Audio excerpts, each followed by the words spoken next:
Hello दोस्तों, PW only IAS के इस यूट्यूब चैनल पे आप सबका बहुत बहुत स्वागत है। जैसा कि आप सबको पता है कि इस वक्त हम लोग एनसीईआरटी की सीरीज यानी विज्ञान में एनसीईआरटी की सीरीज को कंप्लीट कर रहे हैं और इस के 4 चैप्टर हम लोगों ने कंप्लीट ऑलरेडी कर लिए हैं। जिन्होंने इसे नहीं देखा है जरूर देख लें। आपके विज्ञान में आपका आधार बनाने के लिए, आपका बेस बनाने के लिए ये बहुत ही ज्यादा इंपॉर्टेंट चैप्टर्स हैं। तो 4 चैप्टर ऑलरेडी हमने डिस्कस कर रखे हैं। चारों चैप्टर इस चैनल के अंदर मौजूद हैं, आप उसे जरूर देख लीजिए। आज हम लोग 5वां चैप्टर यानी क्लास 9th का 5वां चैप्टर हम लोग देखेंगे और इस चैप्टर का नाम यानी एनसीईआरटी के क्लास 9 का 5वां चैप्टर आज हम लोग देखेंगे, जिसका नाम है जीवन की मौलिक इकाई। जीवन की मौलिक इकाई, जैसा कि आपको नाम से पता चल रहा है, आपको आइडिया भी लग गया होगा कि आज हम लोग कोशिका की बात करेंगे। यह जीव विज्ञान का चैप्टर है कोशिका, उसके बारे में हम लोग आज बात करने वाले हैं। आगे बढ़ने से पहले मैं आपको बता दूं कि ये मेरे टेलीग्राम चैनल का क्यूआर कोड है, इसे स्कैन कर लीजिए और आप इस टेलीग्राम चैनल को जरूर ज्वाइन कर लीजिए, जहां पर मैं बहुत सारे मटेरियल डालता रहता हूं, आपको क्लास की अपडेट देता रहता हूं, आपको पीडीएफ प्रोवाइड की जाती रहती है और साथ ही साथ हमारा जो डिस्कशन ग्रुप है, आप उसमें सवाल भी हमसे पूछ सकते हैं, जिसका मैं पर्सनली कोशिश करता हूं कि सारे सवालों का मैं आप लोगों के जवाब दे सकूं। तो इस टेलीग्राम चैनल को जरूर से जरूर ज्वाइन कर लीजिए। अब हम लोग चैप्टर पर बात करते हैं। तो हमारा जो चैप्टर है, पहले मैंने आपको बता दिया कि इसे जीवन की मौलिक इकाई, इस चैप्टर का नाम है the fundamental unit of life. अब फंडामेंटल यूनिट ऑफ लाइफ किसे कहते हैं? ये कहते हैं सेल को, कोशिका को कहते हैं। ठीक है, कोशिका क्या होती है? किसी भी जीव की संरचनात्मक एवं कार्यात्मक इकाई होती है। इस धरती पर जितने भी आप आसपास नजरें घुमा लीजिए, जो भी जीव जंतु आपको दिखाई पड़ेंगे, चाहे वो छोटे हों, चाहे वो बड़े हों, चाहे वो पौधे हों, चाहे मनुष्य हों, जो भी जीव जंतु इस धरती पर दिखाई पड़ेंगे वो सारे के सारे कोशिकाओं से ही बने हुए हैं। कोशिका से ही निर्मित होते हैं। जिस तरीके से आप किसी बिल्डिंग में रहते हैं और उस बिल्डिंग को बनाने में ईंटों की जरूरत होती है, ठीक है, तो किसी भी बिल्डिंग की जो मूलभूत इकाई है जिनसे वो बिल्डिंग बनी है वो ईंटें हैं। उसी तरीके से मनुष्य हो या कोई भी जीव जंतु है हो, उसकी जो मूलभूत इकाई होती है जिससे उसका निर्माण होता है, वो होती है कोशिका। तो इसी वजह से इसे जीवन की मौलिक इकाई कहते हैं। अब ये क्यों मौलिक इकाई होती है, कैसे ये संरचनात्मक इकाई होती है, कैसे ये कार्यात्मक इकाई होती है, इन सब को हम लोग डिटेल में यहां पर डिस्कस करने जा रहे हैं। बहुत ही इंपॉर्टेंट चैप्टर है, इसको समझना बहुत जरूरी है। चाहे आप टेक्नोलॉजी कल पढ़ें, बायोटेक्नोलॉजी पढ़ेंगे तो बायोटेक्नोलॉजी में भी इसकी जरूरत पड़ेगी। अगर आप जो है वो बायोलॉजी में कोई भी सेक्शन, हेल्थ है, कोई भी सेक्शन पढ़ते हैं तो इस चैप्टर की जरूर आपको इसका जो कह सकते हैं ना कि इसके बेसिक्स क्लियर होने बहुत जरूरी हैं। तो बहुत इंपॉर्टेंट चैप्टर है, हम लोग इसको पढ़ते हैं। तो सबसे पहले एनसीईआरटी, क्योंकि हम लोग एनसीईआरटी के हिसाब से चल रहे हैं, तो एनसीईआरटी में जो सबसे पहले सबसे इंपॉर्टेंट लाइन इस चैप्टर में दी गई है वो है कुछ इसकी ऐतिहासिक जो पृष्ठभूमि है उससे संबंधित है, यानी कब खोजी गई, किसने खोजी, क्या बोला इस कोशिका के बारे में, सबसे पहले कोशिका को किसने देखा। तो कुछ ऐतिहासिक पृष्ठभूमि एनसीईआरटी ने दे रखी है कोशिका से संबंधित, तो उसे हम लोग यहां पर सबसे पहले देखते हैं। तो सबसे पहले कोशिका को किसने देखा? तो सबसे पहले कोशिका को देखा एक वैज्ञानिक थे, रॉबर्ट हुक उनका नाम था। क्या नाम था? रॉबर्ट हुक नाम के वैज्ञानिक थे। इन्होंने सबसे पहले कोशिका को देखा। तो देखा कहां से? तो एक आप लोगों ने देखा होगा कि बॉटल, आप कुछ जैसे कि कुछ बॉटल्स आपने देखी होंगी जो शीशे की बनी होती हैं, तो उनके ऊपर ढक्कन नहीं होता है बल्कि वो कॉर्क, ठीक है, लकड़ी के एक टुकड़े से बंद होती हैं जिसे कॉर्क बोलते हैं। ठीक है, तो कॉर्क के टुकड़े से ये बोतल बंद होती हैं। तो इसी कॉर्क के टुकड़े का एक छोटा सा पीस इन्होंने काटा और इसको अपने स्वनिर्मित सूक्ष्मदर्शी तो जानते ही होंगे, जिससे सूक्ष्म चीजों को बड़ा करके देखा जाता है, ठीक है, उसे मैग्नीफाई करके देखा जाता है। तो इन्होंने कॉर्क जो थी, बॉटल में लगे कॉर्क का एक छोटा सा टुकड़ा काटा और टुकड़ा काटने के बाद उसे जो है जब सूक्ष्मदर्शी की मदद से देखा, तो सूक्ष्मदर्शी की मदद से देखने पर उनको कुछ संरचनाएं दिखाई पड़ी। वो संरचनाएं कुछ इस तरीके से नजर आई, जैसे कि हनी जो बी होती हैं उनका जो छत्ता होता है, जो मधुमक्खियों का छत्ता होता है, तो उनके उनकी जैसी संरचनाएं यहां पर दिखाई पड़ी। और ये संरचना है क्योंकि एक कमरे जैसी दिखाई पड़ रही थी, एक बंद कमरे जैसी दिखाई पड़ रही थी, तो इन्होंने इसको लैटिन शब्दों में इसका नाम दिया सेल कहा। इसे क्या बोला? लैटिन शब्द में सेल कहा। सेल का मतलब होता है छोटा सा कमरा, तो एक छोटा सा एक बंद कमरा लैटिन शब्द में होता है सेल का मतलब। तो इसी वजह से क्योंकि ये बंद कमरे जैसी संरचनाएं दिख रही थी उस कॉर्क में, तो इसलिए इन्होंने इसका नाम दे दिया सेल। ठीक है, इसे सेल कहा, या इसे हिंदी में क्या बोला जाता है? कोशिका कहा जाता है। तो सबसे पहले कोशिका को देखने का जो श्रेय जाता है वो रॉबर्ट हुक साहब को जाता है। 1665 में इन्होंने ये देखा था। किसमें देखा था? बॉटल के कॉर्क के एक छोटे से टुकड़े में स्वनिर्मित सूक्ष्मदर्शी से इन्होंने इस सेल को देखा था। तो ये एक ऐतिहासिक पृष्ठभूमि थी जो इसके बारे में, सेल के बारे में बताई गई। फिर उसके बाद इन्होंने जो नेक्स्ट, यानी एनसीईआरटी में जो नेक्स्ट एक बॉक्स बनाकर इन्होंने बताया है, इसमें भी ऐतिहासिक जो है वो कुछ इसके सेल के इतिहास के बारे में ही बताया गया है। तो क्या क्या बताया गया है? ये बड़ा इंपॉर्टेंट इस वजह से है, कभी कभी स्टेट के एग्जामिनेशन में जो आपके राज्य स्तरीय जो एग्जाम होते हैं, जो आपके पीसीएस के एग्जाम होते हैं, उनमें अक्सर ये सवाल पूछ लिए जाते हैं। किसने खोज की, किसने क्या दिया, किसने जो है वो केंद्रक की खोज की, ये सब चीजें कभी कभी पूछ ली जाती हैं, तो इसलिए ये इंपॉर्टेंट हो जाती है। ठीक है, यूपीएससी में तो पूछे जाने की बड़ी कम संभावना होती है ऐसे क्वेश्चन की, लेकिन कभी कभी फैक्चुअल क्वेश्चन जो है वो यूपी पीसीएस वगैरह या अदर पीसीएस जो है वो पूछ लेते हैं, तो उसके लिए ये बहुत इंपॉर्टेंट है। तो क्या क्या फैक्ट और दिए हैं, क्या क्या ऐतिहासिक पृष्ठभूमि को और बताया गया, उसे भी हम लोग थोड़ा सा देख लेते हैं। तो ये बात तो आपने पहले ही से पता हो गया, ये पॉइंट तो पहले से ही पता हो गया कि कोशिका का सबसे पहले पता रॉबर्ट हुक ने 1665 में लगाया था। ये पॉइंट तो आपको याद हो गया होगा, कैसे लगाया था मैंने डिटेल में डिस्कस कर दिया। ठीक है, फिर उसके बाद ल्यूवेनहॉक वैज्ञानिक थे 1674 में। तो ल्यूवेनहॉक वैज्ञानिक थे 1674 में। उन्होंने सबसे पहले उन्नत सूक्ष्मदर्शी, यानी सूक्ष्मदर्शी का जो अपडेटेड वर्जन है उसे बनाया, और उन्होंने तालाब के जल में स्वतंत्र रूप से जीवित कोशिकाओं का पता लगाया। तो सबसे पहले जीवित कोशिका अगर किसी ने देखी तो वो ल्यूवेनहॉक ने देखी। ठीक है, अब जो कॉर्क था, कॉर्क में उन्होंने कोशिका तो देख ली, लेकिन वो डेड कोशिकाएं थी, मृत कोशिकाएं, क्योंकि वो लकड़ी से ही वो कॉर्क बना हुआ था। तो लकड़ी की जो मृत कोशिकाएं थी उन्हीं से कॉर्क का वो ढक्कन बना हुआ था, और उसको उसके छोटे से टुकड़े के अंदर उन्होंने मृत कोशिकाएं देखी थी। लेकिन सबसे पहले जीवित कोशिकाओं का जो पता लगाया, जीवित कोशिकाओं को सबसे पहले सूक्ष्मदर्शी से देखा, वो ल्यूवेनहॉक साहब थे। फिर उसके बाद रॉबर्ट ब्राउन साहब आए। रॉबर्ट ब्राउन साहब ने 1831 में कोशिका में केंद्रक का पता लगाया, कोशिका में केंद्रक का पता लगाया। तो अब केंद्रक क्या होता है साहब? कोशिका कुछ इस तरीके से अगर दिखती है तो इसमें जो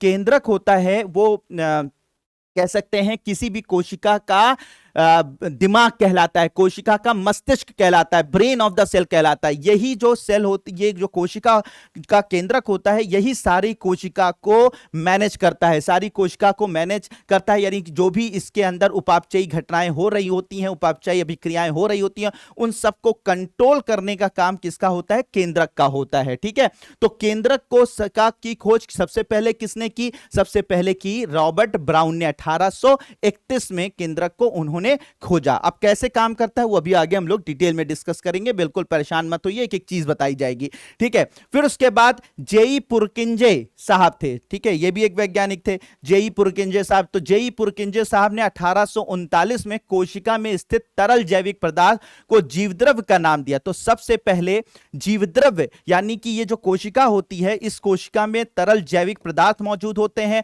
चारों तरफ जो है मटेरियल मौजूद होता है, लिविंग मटेरियल मौजूद होता है। ठीक है, ये लिक्विड टाइप का होता है, जेली टाइप का होता है, जिसे जीवद्रव्य कहा जाता है। तो इस जीवद्रव्य की सबसे पहले खोज 1839 में किसने की? जेई पुरकिंजे साहब ने की। ठीक है, तो ये भी एक आपको इसका इतिहास पता चल गया, फैक्ट पता चल गया।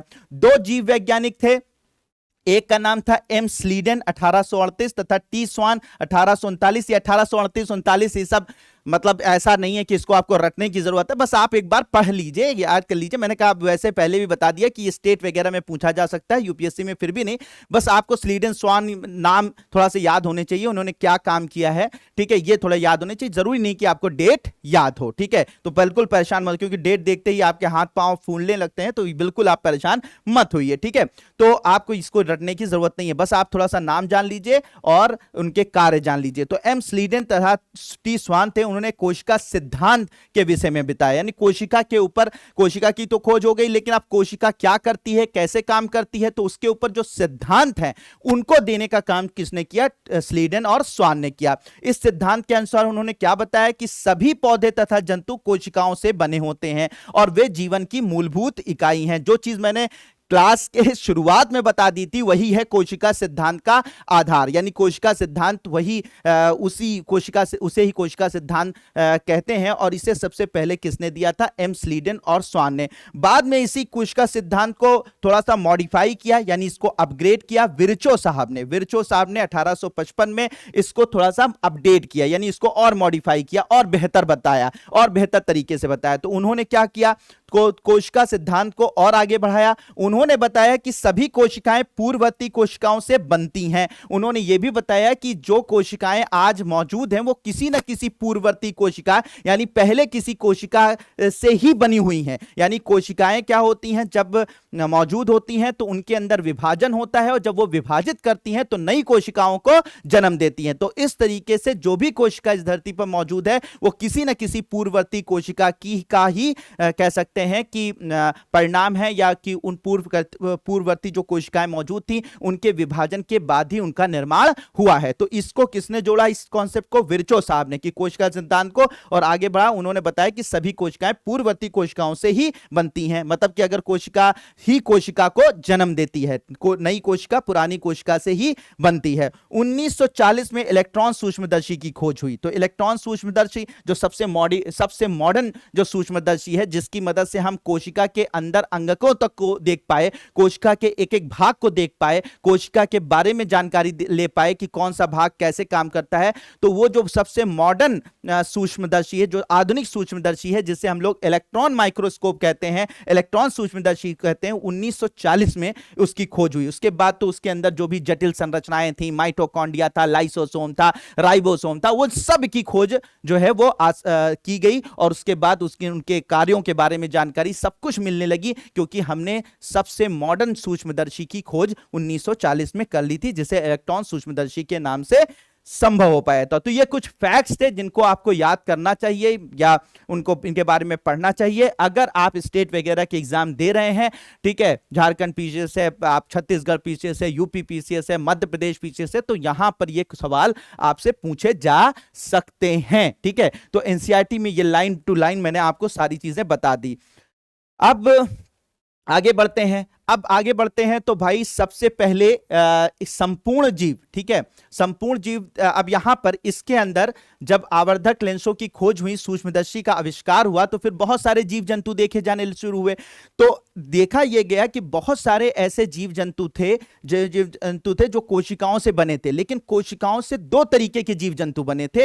एक मतलब देखा यह गया कि पहले जो जीव थे उनके अंदर सिर्फ एक ही कोशिका पाई जाती, यानी संपूर्ण जीव एक कोशिका से बना हुआ था। तो ऐसे भी जीव देखे गए, जैसे कि आपने बैक्टीरिया सुना होगा। बैक्टीरिया, तो बैक्टीरिया जो है वो एक ही कोशिका से बना हो, यानी संपूर्ण जीव एक ही कोशिका है, उससे ज्यादा नहीं है। अमीबा नाम सुना होगा, ठीक है, तो अमीबा जो है एक ही कोशिका है। तो ऐसे जीव जो पूरे के पूरे जीव सिर्फ एक कोशिका से बने हुए थे, उन्हें एक कोश की जीव का नाम दिया गया। उन्हें किस नाम से जाना गया, एक कोश की जीव से नाम से जाना गया।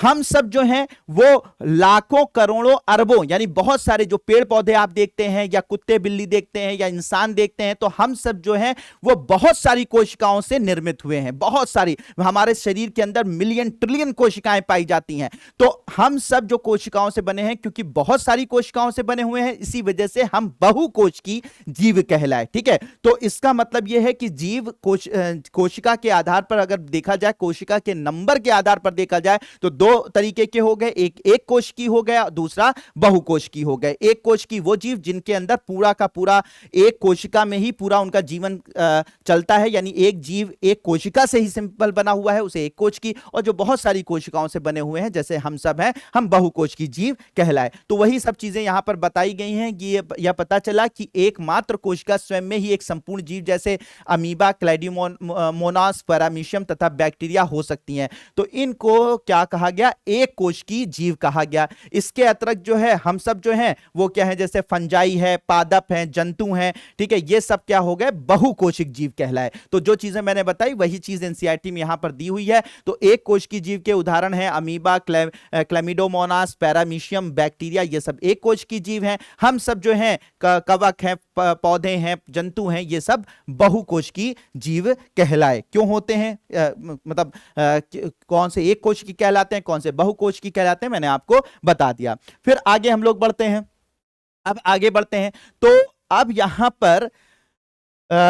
यहां पर बताया गया कि भाई कोशिका जो है, ठीक है, अब कुछ कोशिका अगर एक कोशिकीय जीव है तो एक कोशिकीय जीव के अंदर भी सारी जीवन की जो घटनाएं हैं, यानी एक जीवन की घटनाएं कौन सी हो सकती हैं? जो एक आज जिसको देखकर आप कह सकते हैं कि ये इंसान, ये जीव जो है वो जीवित है, ठीक है। कैसे कह सकते हैं? भाई उनके अंदर कुछ ऐसी घटनाएं घट रही होती हैं, सजीव वाली घटनाएं घट रही होती हैं जिनको देखकर आप कह सकते हैं कि ये सजीव है।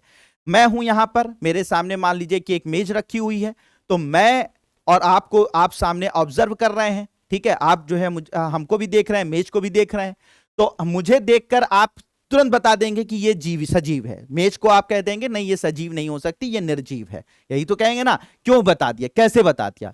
तो कुछ सजीवों के लक्षण होते हैं जिनको देखकर आप स्पष्ट हो जाते हैं कि ये जो है सजीव है। जैसे मैं जो है वो चल फिर सकता हूं, ठीक है, मूवमेंट कर सकता हूं, ठीक है, मैं और क्या कर सकता हूं, मैं श्वसन कर सकता हूं, आप देख रहे हैं, मैं जो है श्वसन कर सकता हूं, मेरे शरीर में ग्रोथ होती है, ठीक है, वृद्धि विकास होता रहता है लगातार, ठीक है, उसको देख के कर सकते हैं। मेरे अंदर जो है पाचन की क्षमता है, मेरे अंदर उत्सर्जन की क्षमता है, मेरे अंदर जनन की क्षमता है। तो ये सब जो फीचर होते हैं, पाचन, उत्सर्जन, जनन, ठीक है, जो ग्रोथ होती है, ये सब जो है सजीवों में ही पाए जाते हैं। ये सारे लक्षण निर्जीव में नहीं पाए जाते हैं, ठीक है। मेज के अंदर ये सारे लक्षण नहीं पाए जाते हैं, तो इसलिए वो क्या हो जाती है, क्योंकि उसके अंदर ये लक्षण नहीं मौजूद हैं सजीवों वाले, तो निर्जीव हो गई। मेरे अंदर ये लक्षण मौजूद हैं जो सजीवों के लक्षण कहलाते हैं, जिनके अंदर ये लक्षण मौजूद होंगे वो सजीव कहलाएंगे। मेरे अंदर मौजूद है तो आपने कह दिया कि आप सजीव हैं। बात समझ में आ रही है? तो अब ये सजीव और निर्जीव का उदाहरण हो जाता है। अब मामला यहां पर यह आता है कि जो एक कोशिकीय जीव होते हैं, तो क्या सर एक कोशिकीय जीवों में भी ये घटनाएं होती हैं? यानी कि उनके अंदर भी क्या श्वसन होता है, क्या पाचन होता है, उत्सर्जन होता है, क्या वो जनन करती हैं? जी सर, बिल्कुल होती हैं। उनके शरीर में जो एक कोशिकीय जीव हैं, उनका जो शरीर होता है वो कुल मिलाकर एक ही कोशिका होती है, और एक कोशिका के अंदर मौजूद जो कोशिकांग होते हैं, कोशिका के अंग होते हैं, वो सारी घटनाएं, वो सारे लक्षण व्यक्त करते हैं जो कि एक सजीव के होते हैं। यानी उनमें उत्सर्जन भी होता है, उनके अंदर पाचन भी होता है, उनके अंदर जो है जनन भी होता है, और वो एक कोशिका के अंदर ही सारी की सारी चीजें जो है परफॉर्म हो रही होती हैं, सारी की सारी चीजें घटनाएं घट रही होती हैं, जिसको देखकर हम कहते हैं कि भैया ये एक ही कोशिका है, एक कोश की जीव है, लेकिन ये सजीव है। उसी तरीके से जो बहुकोश की जीव होते हैं उनमें भी ये घटनाएं घट रही होती हैं, लेकिन हमारे में बहुत सारा कार्य विभाजन हो जाता है। जैसे हृदय का कार्य अलग हो जाता है, ठीक है, हमारे हाथों का कार्य अलग हो जाता है, मस्तिष्क का कार्य अलग हो जाता है, पैरों का कार्य अलग हो जाता है, हमारे अमाशय का कार्य अलग होता है, हमारे कह सकते हैं कि उत्सर्जी जो अंग हैं उनके कार्य अलग हो जाते हैं। तो हमारे में श्रम विभाजन बहुत बृहद रूप से होता है, ठीक है, हमारे होता है, और हमारे शरीर में अलग अलग अंग लाखों लाखों करोड़ों करोड़ों कोशिकाओं से मिलकर बने होते हैं। लेकिन जो एक कोश की जीव होता है उसकी एक कोशिका के अंदर ही यह श्रम विभाजन होता है। श्रम विभाजन उनमें भी होता है, लेकिन वो एक ही कोशिका के अंदर अलग अलग अंगक पाए जाते हैं, कोशिकांग जिन्हें बोलते हैं, वो अलग अलग काम करते हैं। कुछ कोशिकांग जो है जनन करते हैं, कुछ कोशिकांग जो है वो उत्सर्जन करते हैं, कुछ कोशिकांग जो होते हैं वो पाचन करते हैं, सारा काम करते हैं। तो मतलब यह है इस लाइन में, यानी यहां पर जो इन्होंने ये बातें बताई हैं कि जो प्रत्येक कोशिका जीवित है, ठीक है, और वो जो मूलभूत कार्य करने की उनके अंदर क्षमता होती है, सभी सजीवों का गुण है। ठीक है, एक जीवित कोशिका ये मूलभूत कार्य कैसे करती है? हम जानते हैं कि बहुकोशिक जीवों में श्रम विभाजन होता है, जैसा कि मनुष्यों में, जैसा कि आपको पता है कि अलग अलग अंग होते हैं, वो लाखों करोड़ों कोशिकाओं से मिलकर बने होते हैं और वो अलग अलग कार्य करते हैं। लेकिन उसी तरीके का श्रम विभाजन क्या एक कोश की जीव में होता है? बिल्कुल होता है, लेकिन उसके अंदर, उसी कोशिका के अंदर ही अलग अलग कोशिकांग होते हैं जो अलग अलग कार्य करते हैं। तो श्रम विभाजन दोनों में होता है, लेकिन उसका एक कोशिका में होता है, और मनुष्य जैसे जो जटिल जीव हैं उनमें अलग अलग अंगों में होता है, और अंग, जो अलग अलग अंग हैं वो बहुत सारी कोशिकाओं से मिलकर बने होते हैं। तो यही चीज एनसीईआरटी की इस लाइन में समझाने की कोशिश की गई है कि इसका अर्थ यह है कि शरीर के विभिन्न अंग विभिन्न कार्य करते हैं। जैसे मनुष्य के शरीर में हृदय रुधिर को पंप करता है, आमाशय भोजन का पाचन आदि करता है, इसी प्रकार एक कोशिक में भी श्रम विभाजन होता है। वास्तव में ऐसी प्रत्येक कोशिका में कुछ विशिष्ट घटक होते हैं जिन्हें कोशिकांग कहते हैं। प्रत्येक कोशिकांग एक विशिष्ट कार्य करता है। ठीक है, बात समझ में आ रही है कैसे कार्य करता है? तो वही जो चीज मैंने आपको समझाई वही लाइन टू लाइन जो है वो एनसीईआरटी में यहां पर दी जा रही है। देखिए, लाइन टू लाइन एनसीईआरटी तैयार हो रही है। आप समझ लीजिए, अगर आप इस चैप्टर को लेकर बैठते, यकीन जानिए, अगर इस चैप्टर को लेकर बढ़ते घंटों बैठे रहते, जिनका विज्ञान का बेस नहीं है, मैं उनकी बात कर रहा हूं, और घंटों लेकर बैठे रहते, हो सकता है कि बोर हो जाते या कहीं पर बीच में अटक जाते, आप क्लास छोड़ देते, और एक चैप्टर को तैयार करने में कई घंटे लग जाते। आप तैयार करके देखिए, और यहां पर 1 से 1.5 घंटे की क्लास में आपको पूरा का पूरा चैप्टर तैयार करवा दिया जा रहा है, वो भी डिटेल एक्सप्लेनेशन के साथ। तो इससे बेहतर क्या हो सकता है? बैठ के देख लीजिए। तो जो चैप्टर्स आपने पहले नहीं कंप्लीट किए, उसे फिर, जिन्होंने नहीं कंप्लीट किया वो जरूर जाकर उसे कंप्लीट कर लेंगे। आपकी बेहतरी के लिए हम लोग इतनी मेहनत कर रहे हैं। ठीक है, तो चलिए, तो ये बात समझ में आ रही है। तो इस तरह से बहुकोश की जीव में श्रम विभाजन होता है और एक कोश की जीव में भी श्रम विभाजन होता है। बहुकोश की जीवों में अलग अलग अंगक होते हैं, अलग अलग अंग होते हैं, वो अलग अलग कार्य करते हैं। किसी का कार्य पाचन होता है, किसी का कार्य उत्सर्जन होता है। उसी तरीके से एक कोशिक जीव में भी सब कुछ होता है, लेकिन उनकी एक कोशिका के अंदर ही सारा काम होता है, और उस कोशिका के अंदर वो अंग जो कि ये सारे कार्य करते हैं उन्हें कोशिकांग कहते हैं। छोटे छोटे वो अंगक होते हैं। वो अंगक कैसे कैसे दिखते हैं, क्या होते हैं, उसे हम लोग आगे देखेंगे। ठीक है, तो इस तरीके से बात करी जाती है। अब यहां पर अगर कोशिका किससे बनी होती है, कोशिका की संरचनात्मक संगठन क्या है, मतलब अब आगे जो एनसीईआरटी बोलती है, भैया कोशिका को आपने बता दिया, कोशिका जो है वो संरचनात्मक इकाई है। कोशिका के अंदर वो सारे जीवन के जो सारे लक्षण देखे जाते हैं। प्रत्येक कोशिका जो है जीवित होती है, प्रत्येक कोशिका जीवित होती है, उसके अंदर जीवन के लक्षण होते हैं, और उन्हीं कोशिकाओं से मिलकर हम सब बने हुए हैं। ठीक है, कोशिका प्रत्येक, याद रखिएगा, प्रत्येक कोशिका जीवित है, और उन्हीं कोशिकाओं का के समूहों से हम लोग बने हुए हैं, और वो जीवित है तो हम भी जीवित हैं। हमारे हृदय की कोशिकाएं हैं, वो कार्य कर रही हैं, वो क्योंकि जीवित हैं और कार्य कर रही हैं, इसलिए हृदय जो है धड़क रहा है, हृदय जो है ब्लड को, रुधिर को पंप कर रहा है। लेकिन अगर उसी जगह पर ये कोशिकाएं मृत हो जाएं, हृदय कार्य करना बंद कर देगा, वो कार्य करना बंद कर देगा, हृदय जो है रुधिर जो है शरीर में डालना बंद कर देगा, शरीर की अन्य कोशिकाएं रुधिर के कमी की वजह से क्या हो जाएंगी, वो भी मर जाएंगी, और फिर उसके बाद इंसान मर जाएगा। तो यही होता है ना, हार्ट अगर रुक गया तो क्या हो गया, हृदय की कोशिकाएं अगर मर गई तो शरीर भी मर जाएगा। क्यों? क्योंकि हृदय की कोशिकाएं काम कर रही हैं, जीवित हैं, तो वो क्या कर रही है, रुधिर को पंप कर रही है, और रुधिर में ही सारा का सारा पोषक पदार्थ मौजूद है जो हर कोशिका को जीवित रखने के लिए जरूरी है, वो हृदय जो है पूरे शरीर में भेज रहा है। अब शरीर में अगर हृदय खराब हो गया तो शरीर में वो पोषक पदार्थ जाना बंद हो जाएंगे, और शरीर पोषक पदार्थों की कमी की वजह से जो शरीर की अन्य कोशिकाएं हैं वो भी क्या हो जाएंगी, डेथ हो जाएंगी उनकी, और वो मृत हो जाएंगी। तो मतलब ये है कि हमारे शरीर में प्रत्येक कोशिका जीवित है, वो अपना अपना कार्य कर रही है। ठीक है, अपना अपना कार्य कर रही है, और वो कुछ अंगों में मिलकर, कुछ अंग जो होते हैं, हर एक अंग जो हमारे शरीर के होते हैं वो विभिन्न प्रकार की कोशिकाओं से मिलकर, मतलब एक प्रकार की कोशिकाओं से मिलकर बने होते हैं, और वो मिलकर काम करते हैं, तो वो अंग काम करता रहता है। हृदय मान लीजिए 100 कोशिकाओं से मिलकर बना है, तो वो 100 कोशिकाएं मिलकर काम कर रही हैं, इसलिए हृदय धड़क रहा है। उसमें से कुछ कोशिकाएं खराब हो जाए तो काम करना धीमा हो जाएगा, सारी कोशिकाएं काम करना बंद कर दें तो हृदय रुक जाएगा, फाइनली।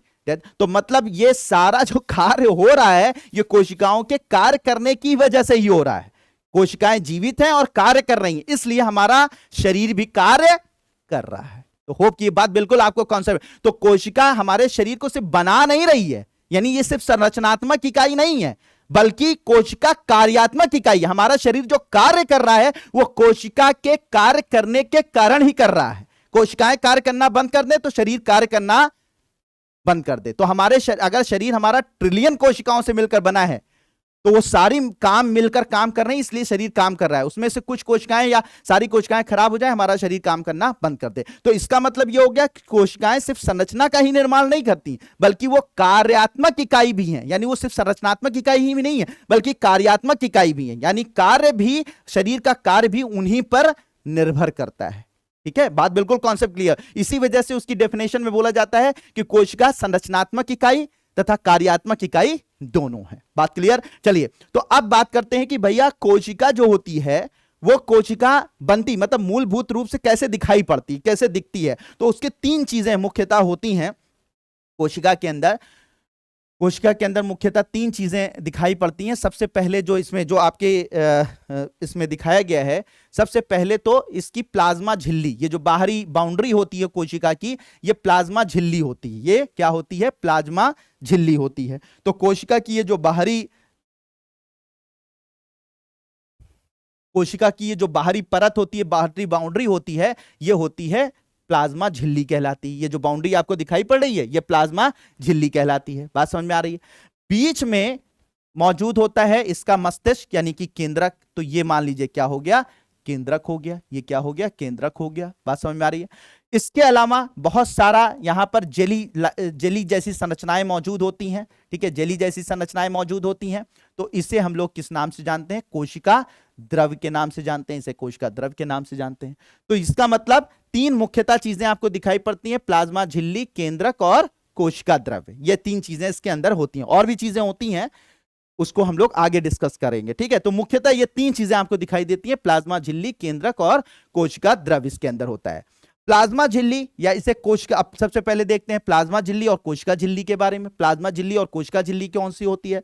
तो ये जो बाहरी बाउंड्री दिखाई पड़ रही है, यही प्लाज्मा झिल्ली है। इसे ही को कोशिका झिल्ली बोलते हैं। कहां पाई जाती है? ये चाहे पौधे हों चाहे जंतु हों, सब में पाई जाती है। कहीं ऐसा नहीं होता है कि नहीं पाई जाती, सब में पाई जाती हैं। जंतु हों, पादप हों, सब जगह पाई जाती हैं। ठीक है, तो ये जो प्लाज्मा झिल्ली है या कोशिका झिल्ली है, ये पादपों में भी पाई जाती है और साथ ही साथ जंतुओं में भी पाई जाती है। और ये इसका जो नेचर होता है, ये वर्णात्मक पारगम्य झिल्ली होती है। वर्णात्मक पारगम का मतलब ये हो जाता है कि कुछ चुनिंदा चीजों को ये अंदर आने देती है जो शरीर के लिए जरूरी होती है, कोशिका के लिए जरूरी होती हैं। उन कोशिका के लिए जरूरी पदार्थों को ये शरीर के अंदर आने देती हैं, मतलब कोशिका के अंदर आने देती हैं, और जो गैर जरूरी चीजें होती हैं उन्हें शरीर के बाहर जाने देती हैं। मतलब ये चयनात्मक होती हैं, यानी ये सेलेक्टिवली सेलेक्टेड चीजों को अंदर आने देती हैं, सेलेक्टेड चीजों को बाहर जाने देती हैं। यानी एक तरीके से ये ऐसा नहीं है कुछ भी चीजें अंदर हमारी कोशिका में प्रवेश कर जाएं और हमारे कोशिका को डैमेज कर दें, ऐसा नहीं करेंगी। ये चुनी हुई चीजों को ही अंदर आने देंगी जो कोशिका के लिए जरूरी है, और चुनी हुई चीजों को बाहर जाने देंगी जो कोशिका के लिए गैर जरूरी है। तो इसका मतलब यह है क्या है कि ये इनकी जो पारगम्यता है वो चयनात्मक है, चयन की हुई है। ठीक है, तो उसे ही यहां पर वर्णात्मक पारगम्य के नाम से भी जाना जाता है। तो ये जो प्लाज्मा झिल्ली या कोशिका झिल्ली है, ये पारगम्य झिल्ली होती है, लेकिन ये वर्णात्मक पारगम होती है। ठीक है, वह होती है। अब ये जो पदार्थों का, यानी कि प्लाज्मा झिल्ली से जो कोशिका के अंदर पदार्थ जाते हैं, तो वो कैसे जाते हैं, किस प्रकार से जाते हैं ना, किस प्रकार से जाते हैं। ठीक है, तो उसको यहां पर समझाया गया है एनसीईआरटी में। तो कोशिका के अंदर जो पदार्थ होते हैं वो बहुत सारे पदार्थ जाते हैं, जैसे कि जल है।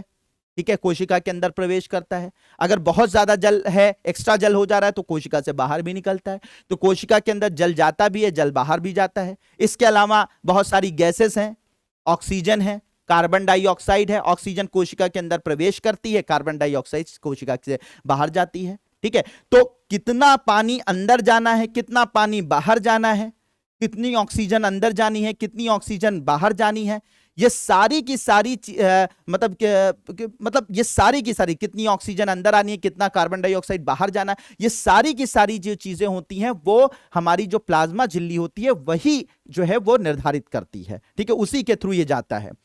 तो यहां पर वही बात बताई है इन्होंने कि कुछ पदार्थ जैसे कार्बन डाइऑक्साइड अथवा ऑक्सीजन कोशिका झिल्ली के आर पार विसरण प्रक्रिया द्वारा आ जा सकते हैं। अब इंपॉर्टेंट क्या है? विसरण प्रक्रिया द्वारा। तो ये जो हमारे जो पदार्थ होते हैं कोशिका झिल्ली द्वारा आर पार जाते हैं, यानी कोशिका के अंदर और बाहर जो पदार्थों का आवागमन होता है वो होता तो है, लेकिन किस प्रक्रिया द्वारा होता है, ये इंपॉर्टेंट पॉइंट है, याद रखिएगा, विसरण द्वारा, विसरण द्वारा। अब मामला क्या होता है कि विसरण की प्रक्रिया में क्या होता है, विसरण की प्रक्रिया क्या होती है, विसरण की प्रक्रिया में पदार्थ जो है अपने हाई कॉन्सेंट्रेशन से लो कॉन्सेंट्रेशन की तरफ मूव करता है, यानी कि जहां पर उनकी अधिक मात्रा होती है वहां से वो मूव करके जो जहां पे कम मात्रा होती है उधर की तरफ जो है वो उसका मूवमेंट होता है, उधर की तरफ वो उसका मतलब वो मूव करता है, यानी एक स्थान से दूसरे स्थान जाता है। ठीक है, तो वही चीज ये विसरण की प्रक्रिया कहलाती है। विसरण की प्रक्रिया के विषय में पढ़ चुके हैं कि हमने देखा है कि पदार्थों की गति उच्च सांद्रता से निम्न सांद्रता की ओर होती है, यही बात मैंने आपको बताई। ठीक है, हाई कॉन्सेंट्रेशन से लो कॉन्सेंट्रेशन की तरफ, तो उसे क्या होता है, विसरण।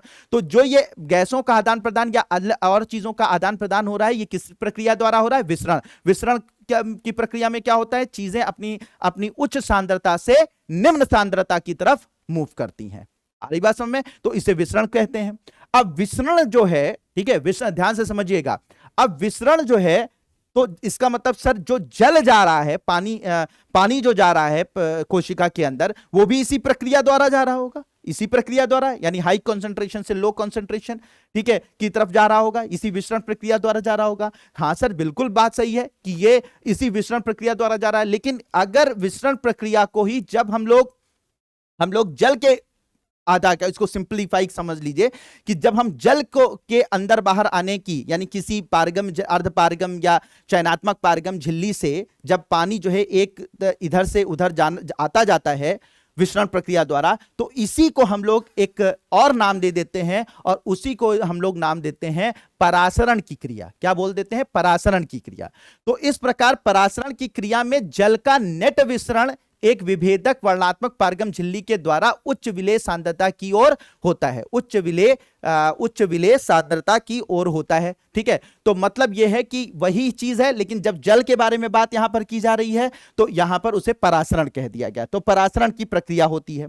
अब परासरण की जो प्रक्रिया होती है तो उसमें चीजें जो हैं अपने, सीधी सी बात है, जल जहां पर ज्यादा होगा, सिंपल से समझिएगा, जल जहां ज्यादा होगा वहां से वो निकलकर उस जगह पर जाएगा जहां पर जल की मात्रा कम होगी। ठीक है, तो इसको करने की, इसको हम लोग एक्सपेरिमेंट करने के लिए जो एनसीईआरटी ने समझाया है कि अगर हम एक कोशिका है और उस कोशिका को हम किसी सॉल्यूशन में, ठीक है, या विलयन में डाल दें, और 3 तरीके की सिचुएशन इस एनसीईआरटी ने बताई है, 3 तरीके की कंडीशन बताई है।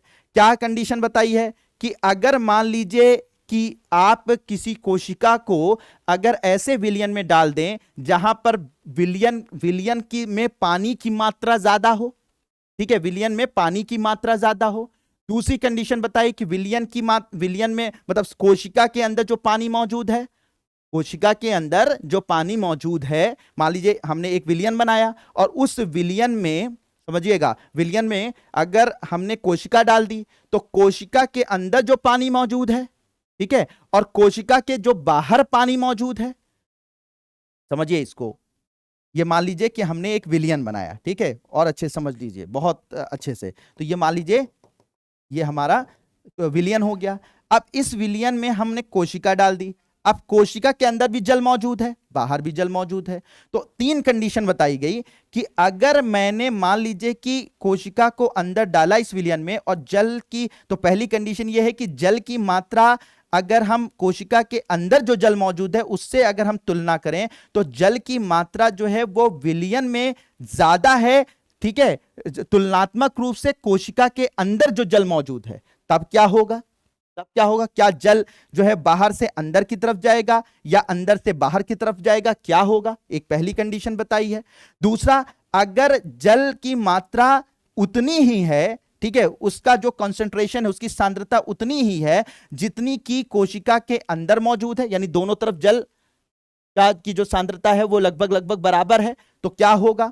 और अगर मान लीजिए कि कोशिका के अंदर जो जल है उसके अंदर जो मात्रा है वो ज्यादा है जल की और बाहर जो है जल की मात्रा कम है, ठीक है, जल की मात्रा कम है, तो क्या होगा। तो ये 3 कंडीशन बताई। क्या, पहला, जल की मात्रा बाहर है ज्यादा है, अंदर कम है, ठीक है, फिर जल की मात्रा दोनों तरफ बराबर है, और जल की मात्रा जो है वो जल की मात्रा यहां पर ज्यादा है, कोशिका के अंदर ज्यादा है, बाहर क्या है, कम है, तो क्या होगा? तो क्या इस सिचुएशन में क्या क्या घटनाएं घटेंगी अगर हम कोशिका को ऐसे ऐसे विलयन में रखते हैं? ठीक है, तो क्या चीजें होंगी, कैसा मतलब कोशिका पर क्या प्रभाव पड़ेगा, तो इसी चीज को यहां पर समझाया गया है।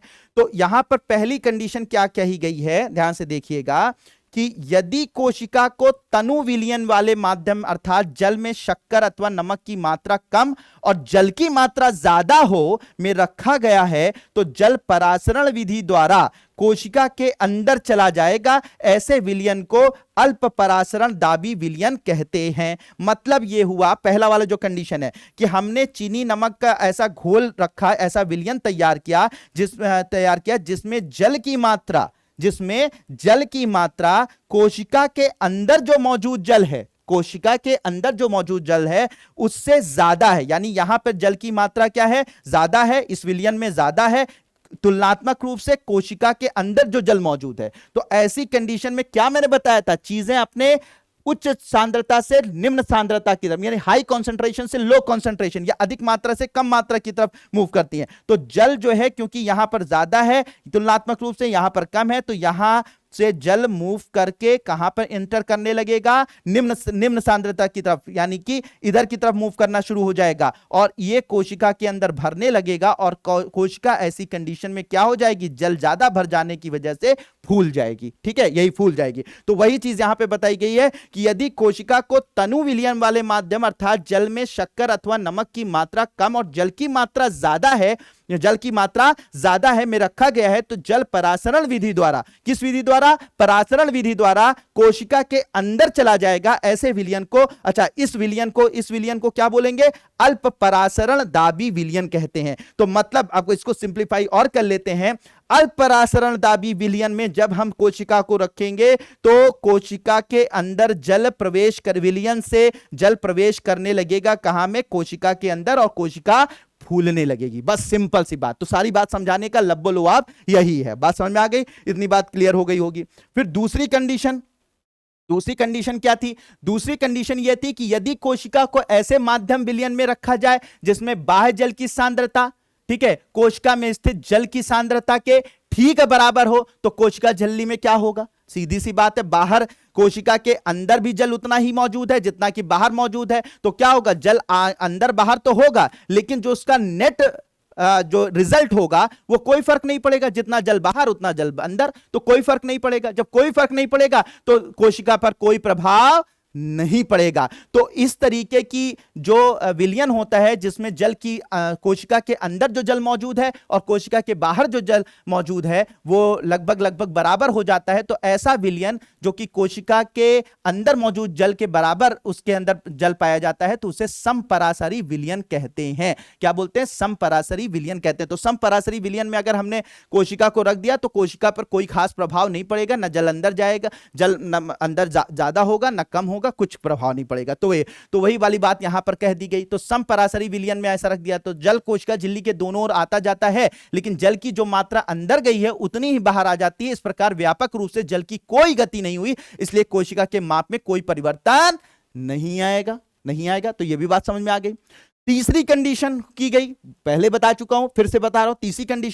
तीसरी कंडीशन हमने ऐसे विलयन में डाल दिया कोशिका को जिसमें क्या है कि कोशिका ये जो है यहां पर जो है सांद्रता, यानी कि जल की सांद्रता कंपैरेटिवली कम है आपके यहां से, मतलब कोशिका के अंदर जो जल मौजूद है, तो यहां पे जल की सांद्रता ज्यादा, यहां पे जल की सांद्रता कम, विलयन में जल की सांद्रता कम। तो ऐसी कंडीशन में कोशिका से निकल कर जल कहां पर आना शुरू हो जाएगा, हमारे इस विलयन में आना शुरू हो जाएगा। और कोशिका के अंदर क्योंकि सारा जल निकल जाएगा बाहर, बहुत सारा जल बाहर निकल जाएगा, तो कोशिका जो है वो फूलेगी नहीं बल्कि क्या हो जाएगी, सिकुड़ जाएगी, अंदर से जल निकल गया बाहर।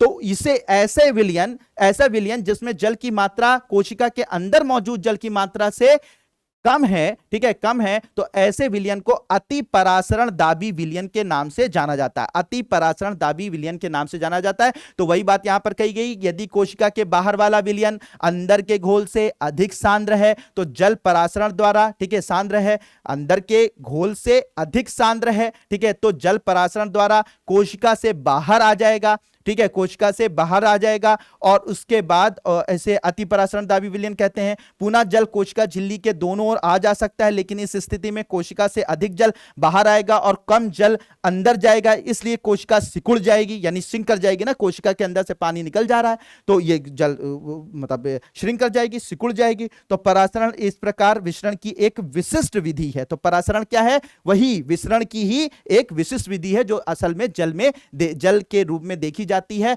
तो जल जब कोशिका को ऐसे माध्यम में, ऐसे विलयन में रखा जाए तो क्या मतलब अलग अलग तरीके के विलयनों में रखा जाए तो क्या क्या घटनाएं घटती हैं, इसी चीज को यहां पर एनसीईआरटी ने समझाने की कोशिश की है। होप कि ये पूरी की पूरी बात आप लोगों को 100% समझ में आ गई होगी।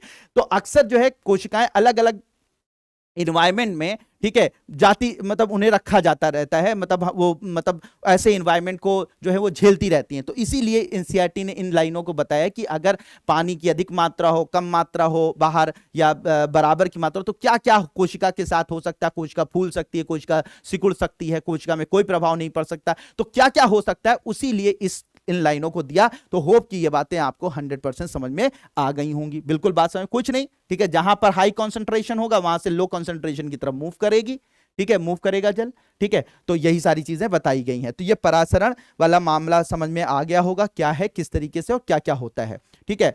अब बात करेंगे सर इसका जो आपने समझाया सर, तो ये जो चीजें समझाई आपने सर, इसका कहां यूज है, मतलब कैसे यूज है सर। तो मैंने आपको पहले बताया कि ऐसी बहुत सारी कंडीशंस डेवलप होती रहती हैं, तो वहां पर इनका यूज आपको दिखाई पड़ेगा। तो जैसे एक कोश की अलवणीय जलीय जीव होते हैं, और अधिकांश पादप कोशिकाएं होती हैं, ये परासरण द्वारा ही जल ग्रहण करती हैं। तो जो मैंने परासरण की अभी प्रक्रियाएं बताई, जो तीनों प्रक्रियाएं बताई, उनमें उसी परासरण प्रक्रिया द्वारा ही एक कोश की जीव या एक कोश की जंतु या पादप जो कोशिकाएं होती हैं, वो जल का जो अवशोषण करती हैं शरीर के अंदर, वो इसी परासरण विधि द्वारा ही करती हैं। इसीलिए इस चीज को एनसीईआरटी ने बहुत डिटेल में आपको बताने की कोशिश की, जिसको और भी डिटेल में मैंने यहां पर डिस्कस कर दिया। होप कि बहुत अच्छे से आपको समझ में आ गया होगा। तो ये लेती हैं, तो उनको आगे जब आप पढ़ेंगे ऐसे जीव जंतुओं के बारे में या ऐसी पौधों के बारे में, तो ये चीज आपको समझ में अगर आई रहेगी तो आगे आपके काम आएगी कि ये क्यों ऐसा उस एनसीईआरटी की उस चैप्टर में क्यों इतना डिटेल में दिया हुआ था। वो इसीलिए दिया था कि आगे की चीजें आप समझ लें। तो पौधों के मूल द्वारा जल का अवशोषण परासरण का एक उदाहरण है। तो जो परासरण आपको दिखाया गया, ये जो उसके पौधे की जो जड़ें होती हैं, इसी परासरण द्वारा ही जल का अवशोषण वो करती हैं, जमीन से पानी को खींचकर जो है वो करती हैं। इसके अलावा यही परासरण विधि द्वारा जो है एक कोश की जीव भी अपना जो है वो जल वगैरह जो है वो हमारे जो एनवायरनमेंट होता है उससे लेते रहते हैं। अब ये चीज समझ में आ गई। अब बात करते हैं सर कोशिका भित्ति के बारे में। अब कोशिका भित्ति के बारे में अगर बात की जाए तो आपने प्लाज्मा झिल्ली तो देख ली, ठीक है, ये प्लाज्मा झिल्ली हो गई, ठीक है, प्लाज्मा झिल्ली। अब प्लाज्मा झिल्ली तो सब में, मैंने बताया था जितने भी जीव जंतु इस धरती पर मौजूद हैं सब में ये मौजूद होती है, ठीक है, सब में मौजूद होती है। अब लेकिन कुछ विशिष्ट जीव जंतु इस धरती पर मौजूद है जिनके ऊपर एक बाउंड्री और होती है, ठीक है, एक बाउंड्री और होती है, और इस बाउंड्री को कोशिका भित्ति कहते हैं। तो ये हो गई कोशिका झिल्ली, प्लाज्मा झिल्ली, और ये हो गई जो बाहरी एक और आवरण होता है, इसे हम लोग कोशिका भित्ति कहते हैं। और याद रखिएगा कोशिका भित्ति सब जगह नहीं पाई जाती, कोशिका भित्ति जो होती है वो सब जगह नहीं पाई जाती। कोशिका भित्ति सिर्फ पौधों में पाई जाती है, कुछ बैक्टीरिया होते हैं, जीवाणु होते हैं, उनमें पाई जाती है, नीले हरित शैवाल में पाई जाती है, ठीक है, और भी कुछ जीव जंतु हैं जिनमें पाई जाती है, सब में नहीं है, जंतुओं में नहीं पाई जाती। तो ये कोशिका भित्ति, सबसे पहली बात तो स्पष्ट हो जाए कि ये एक्स्ट्रा लेयर होती है किसी कोशिका के अंदर, और ये सब में नहीं पाई जाती, बल्कि सिर्फ पादप में, पौधों की कोशिकाओं में तथा कुछ और भी जैसे बैक्टीरिया वगैरह हैं, इन सब में पाई जाती है। अगर पौधों में बनी होती है, पौधों की अगर बात की जाए तो पौधों में ये जो कोशिका भित्ति होती है किससे बनी होती है? एक प्रकार के रसायन से बनी होती है, एक प्रकार के केमिकल से बनी होती है, जिससे हम लोग कार्बोहाइड्रेट कहते हैं। तो उस कार्बोहाइड्रेट का नाम होता है सेलुलोज। ठीक है, सेलुलोज। तो सेलुलोज एक प्रकार का केमिकल है, एक प्रकार का रसायन है, जिसे हम लोग कार्बोहाइड्रेट बोलते हैं। तो सेलुलोज जो है, और इस कार्बोहाइड्रेट का नाम क्या होता है? सेलुलोज। और इसी सेलुलोज से ही कोशिका भित्ति, पादप की कोशिका भित्ति का निर्माण होता है। तो पादप की कोशिका भित्ति किससे बनती है? एक प्रकार के कार्बोहाइड्रेट से, जिसका नाम होता है सेल्यूलोज होता है। ठीक है, काम क्या करती है? दृढ़ता प्रदान करती है, मजबूती प्रदान करती है। जो बाह्य वातावरण के, जो एनवायरनमेंट में जो बहुत सारी चीजें, एक्टिविटी हो रही होती है, उनको झेलने की क्षमता प्रदान करती है। तो ये दृढ़ता प्रदान करती है हमें। बाह्य जो वातावरण होते हैं उनके जो कह सकते हैं कि उनकी जो बाहर कि हवा चल रहा है, पानी चल रहा है, जो तूफान आ रहे हैं, या और भी बहुत सारी ऐसी चीजें हो रही होती हैं, तो उनसे बचाने का काम कौन करती है? पौधों को यही आपकी कोशिका भित्ति करती है। ठीक है, तो जब किसी पादप कोशिका में परासरण द्वारा पानी की हानि होती है तो कोशिका झिल्ली सहित आंतरिक पदार्थ संकुचित हो जाते हैं। इस घटना को जीवद्रव कुंचन कहते हैं। हम इस पर तो वही वाली बात है, अंदर से अगर पानी निकल गया परासरण द्वारा तो वो सिकुड़ जाएगी, और इस प्रक्रिया को क्या कहा जाता है? इस प्रक्रिया को बोला जाता है जीवद्रव कुंचन कहा जाता है। तो एक पॉइंट ये भी याद रखिएगा, जीवद्रव कुंचन क्या होता है? जब वो पानी निकल कर बाहर चला जाता है और कोशिका, और क्या होता है कि आपके पानी की हानि हो जाती है और कोशिका झिल्ली सहित आंतरिक पदार्थ संकुचित हो जाता है, सिकुड़ जाता है। ये एक्स्ट्रा पॉइंट यहां पर बता दिया। अब जो मैं बता रहा था कोशिका भित्ति, तो कोशिका भित्ति भी आपको समझ में आ गई होगी। कोशिका भित्ति क्या होती है, क्या काम होता है, किसमें पाई जाती है, ये सब आपने देख लिया। फिर उसके बाद आ जाता है केंद्रक। केंद्रक, ठीक है, केंद्रक इन्होंने बात करी है। केंद्रक, तो केंद्रक मैं पहले भी बता चुका हूं, अब केंद्रक को और थोड़ा सा अच्छे से बता देते हैं। तो मान लीजिए कि इसको समझ लेते हैं हम लोग। तो मान लीजिए, ये मैं पहले समझा देता हूं, फिर वहां पर आपके को बता देंगे जो एनसीईआरटी में लिखा हुआ। तो मान लीजिए ये कोशिका है, कोशिका के अंदर ये केंद्रक है। अब इस केंद्रक के अंदर होता क्या है, इसे हम लोग, इसका मैंने पहले बताया कि ब्रेन ऑफ द सेल कहते हैं केंद्रक को। तो अब आप ये जरा समझिएगा, इसको एक और चीज मैं आपको बता देता हूं अच्छी सी। ठीक है, ये मान लीजिए केंद्रक हो गया। केंद्रक जो होता है उसके अंदर ऐसे धागे जैसी संरचनाएं होती हैं, ऐसे धागे जैसी संरचनाएं होती हैं। इन्हें हम लोग बोलते हैं आपका क्रोमैटिन तंतु। क्या बोलते हैं इसे? क्रोमैटिन तंतु कहा जाता है। इन्हें क्या कहा जाता है? क्रोमैटिन तंतु कहा जाता है। ये कोशिका के अंदर मौजूद होती हैं। ठीक है, क्रोमैटिन कोशिका के केंद्रक में मौजूद होती हैं।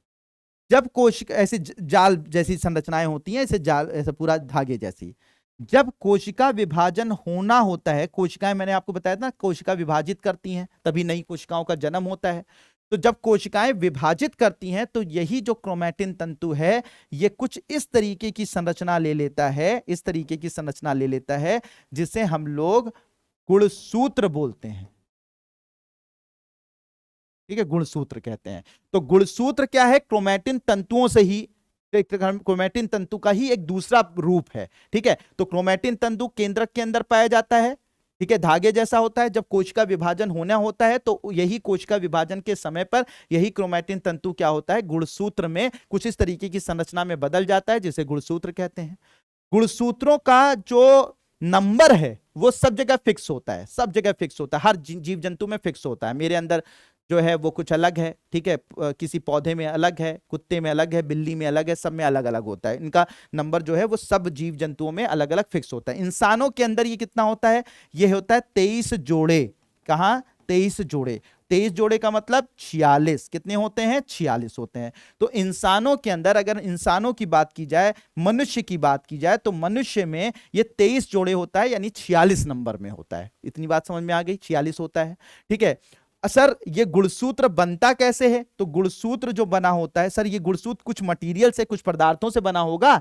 देखो गुणसूत्र तो आप कहेंगे क्रोमैटिन तंतु से, नहीं सर, क्रोमैटिन तंतु और गुणसूत्र तो एक ही चीज है। बस क्रोमैटिन तंतु जो है वो सामान्य कोशिका, जब कोशिका सामान्य रूप में रहती है तो क्रोमैटिन तंतु, कोशिका विभाजन होना होता है तब वो गुणसूत्र में बदल जाते हैं। है तो है, लेकिन किसी पदार्थ से तो बने होंगे ये, चाहे क्रोमैटिन तंतु हो या गुणसूत्र हो, किसी पदार्थ से बने होंगे, किसी मटेरियल से बने होंगे, किसी रसायन से बने होंगे। तो ये जो गुणसूत्र या क्रोमैटिन तंतु होते हैं ये मुख्यतः डीएनए से बनते हैं। डीएनए नाम सुना होगा, ये एक तरीके का आनुवंशिक पदार्थ होता है डीएनए, डीऑक्सीरिबोन्यूक्लिक एसिड। ठीक है, तो डीएनए से बना होता है और एक विशेष प्रोटीन होती है जिसे हम लोग हिस्टोन प्रोटीन कहते हैं। हिस्टोन प्रोटीन क्या बोला जाता है? Histone protein. तो एक विशेष प्रोटीन हिस्टोन प्रोटीन और डीएनए से मिलकर बना होता है हमारा ये जो गुणसूत्र होता है, या क्रोमैटिन तंतु डीएनए और हिस्टोन प्रोटीन से मिलकर बना होता है। डीएनए इसमें आनुवंशिक पदार्थ होता है, आ गई बात समझ में? तो डीएनए और हिस्टोन प्रोटीन से मिलकर बना होता है।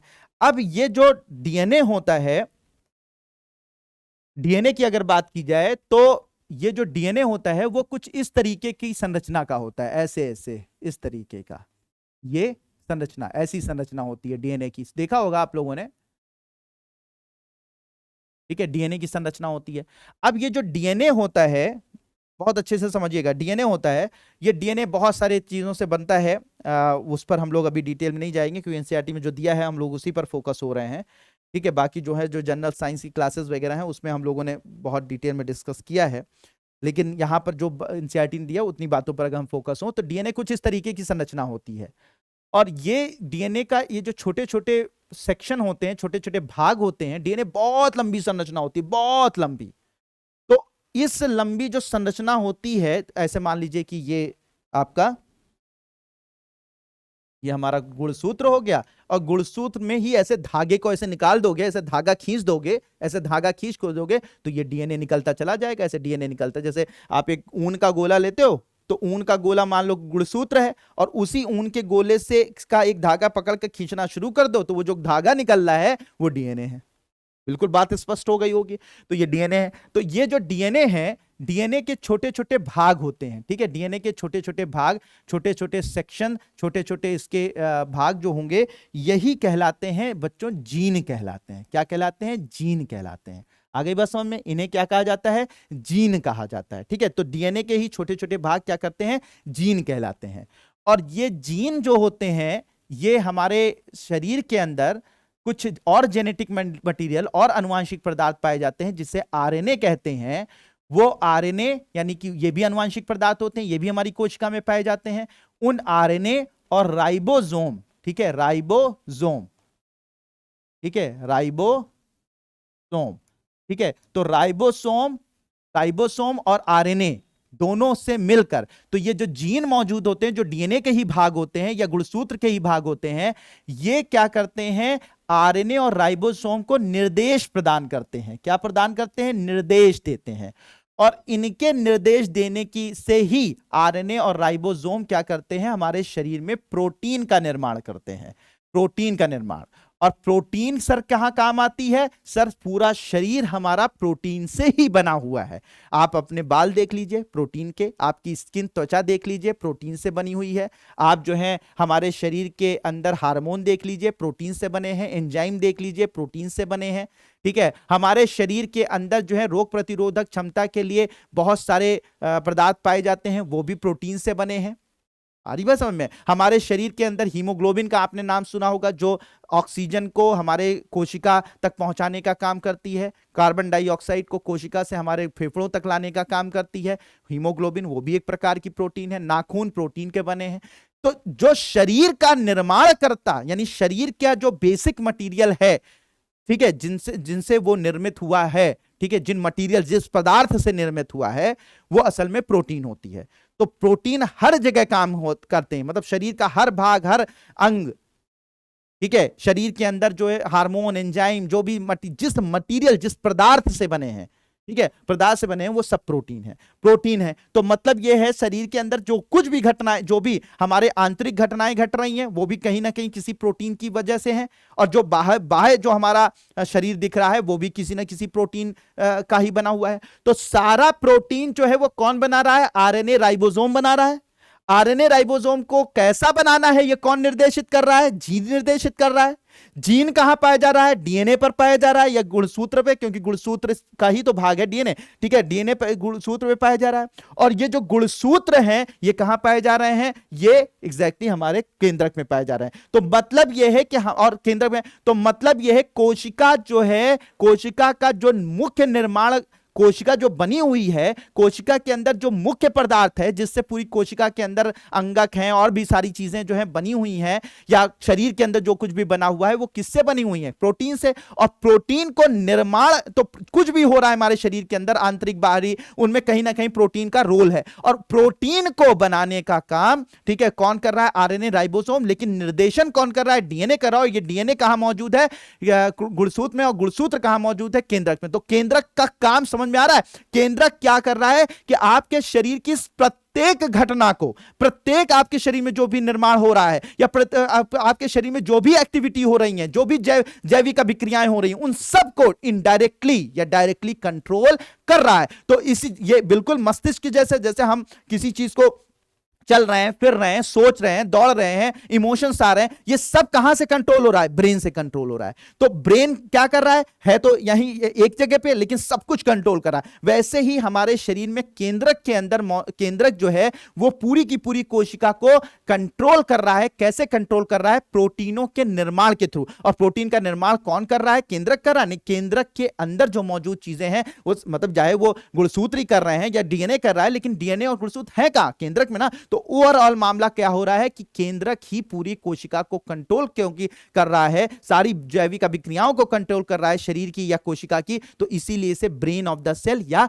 कोशिका का मस्तिष्क कहते हैं। आज बात बिल्कुल स्पष्ट हो गई होगी आपको, 100% स्पष्ट हो गई होगी कि क्यों ऐसा कहा जा रहा है। तो सारा खेल किसका? प्रोटीन का। किसने बनाया? आरएनए राइबोसोम ने, ठीक है। किसने निर्देश दिया? जीन ने, ठीक है, जीन ने निर्देश दिया। जीन कहां मौजूद है? डीएनए पर या गुणसूत्र पर। गुणसूत्र कहां मौजूद है? आपके केंद्रक के अंदर मौजूद है, केंद्रक के अंदर मौजूद है। इतनी बात समझ में आ गई, पूरा सारा खेल समझ में आ गया, क्यों ऐसा कहा गया, सारी चीजें। हजारों जीन पाए जाते हैं, अलग अलग प्रोटीन बनाने के अलग अलग जीन पाए जाते हैं। स्किन, अगर हमारे शरीर का जो हमारी स्किन जो है वो किसी अलग प्रोटीन से बनी है, उस प्रोटीन को बनाने के लिए अलग प्रकार के जीन है, ठीक है। हमारी आंखों की प्रोटीन, आंखों की जो आंखों के का जो स्ट्रक्चर बना हुआ वो अलग प्रोटीन से बना, उसको वो प्रोटीन बनाने के लिए अलग निर्देशन अलग जीन से प्राप्त होता है। तो क्या सर प्रोटीन जीन बहुत प्रकार के होते हैं? हाँ सर, लगभग 20,000 प्रकार के, 20,000 प्रकार के जीन पाए जाते हैं। और अलग अलग जीन, क्या सर वो सब एक ही कोशिका में मौजूद होते हैं? हाँ, हमारे शरीर की प्रत्येक कोशिका के अंदर मौजूद, केंद्रक के अंदर मौजूद जो 46 गुणसूत्र हैं, उनमें वो सारे 20,000 जीन पाए जाते हैं। तो वो 20,000 जीन क्या काम करते हैं? अलग अलग हमारे शरीर के प्रोटीनों का निर्माण करने में हमारी मदद करते हैं। कोई बाल के प्रोटीन निर्मित कर रहा है, कोई स्किन के प्रोटीन निर्मित कर रहा है, कोई हार्मोन बना रहा है, कोई एक दूसरे टाइप का हार्मोन बना रहा है, कोई एंजाइम बना रहा है, कोई जो है वो हीमोग्लोबिन बना रहा है। तो अलग अलग तरीके के प्रोटीन बन रहे हैं और उन प्रोटीनों को बनाने का काम अलग अलग जीन करते हैं। और ऐसे हजारों, लगभग 20,000 जीन के करीब पाए जाते हैं। तो होप कि ये बात आपको स्पष्ट हो गई। अब एक और चीज क्लियर कर देता हूं, जिससे एनसीईआरटी की और लाइनें जो हैं वो फिर लाइन टू लाइन बताऊं, आपको बिल्कुल ऐसे समझ में आ जाएगा, चुटकियों में समझ में आ जाएगा, ठीक है, समझ में आ जाएगी एनसीईआरटी की लाइन। अब ये जो जीन, ये जो आपके शरीर, तो बड़ा खेल हो गया सर, ये तो बड़ा आपको ने बड़ी बात बता दी, ये तो बड़ी मजेदार बातें बता दी। हाँ सर, बिल्कुल मजेदार है ही, पूरा विज्ञान बड़े मजेदार है, बस आप समझने वाले होने चाहिए। तो अब यहां पर मौजूद जो ये आप ये देख रहे हैं गुणसूत्र, ये गुणसूत्र देख रहे हैं, ये 46 होते हैं, यानी कि 23 जोड़े होते हैं। ये बात आपको पहले बताई गई। तो ये जो जोड़ा आ रहा है सर, ये जो जोड़ा आ रहा है, असल में ये जो हमारी पहली कोशिका बनी थी, जो मेरी प्रथम कोशिका, मेरे जीवन में जो मैं इस धरती पर आया, उसकी जो प्रथम कोशिका बनी थी, वो प्रथम कोशिका बनी थी मेरे माता और पिता के कोशिकाओं से बनी थी, मेरे माता और पिता की कोशिकाओं से बनी थी ये माता और पिता की कोशिकाओं से। तो पिताजी ने क्या दिया था? स्पर्म नाम की कोशिका दी थी, और माताजी ने क्या दिया था? ओवा यानी कि अंडाणु नाम की कोशिका दी थी। तो इन्होंने शुक्राणु दिया था, इन्होंने शुक्राणु दिया था, इन्होंने अंडाणु दिया था, ठीक है, अंडाणु दिया था। तो इस शुक्राणु के अंदर एक गुणसूत्र आया था और एक इस अंडाणु के अंदर एक गुणसूत्र आया था। ये दोनों गुणसूत्र यानी कि पिता का एक गुणसूत्र और माता का एक गुणसूत्र मिलकर ही हमारे शरीर की जो प्रथम कोशिका बनी थी उसके 23 जोड़े गुणसूत्र बने। यानी 23 गुणसूत्र किसने दिए थे? पिताजी ने अपने स्पर्म के जरिए, अपने शुक्राणु के जरिए, और 23 गुणसूत्र जो है अंडाणु के जरिए माताजी ने दिए। तो 23 मिलाकर ये हमारा 46 कंप्लीट हुआ था।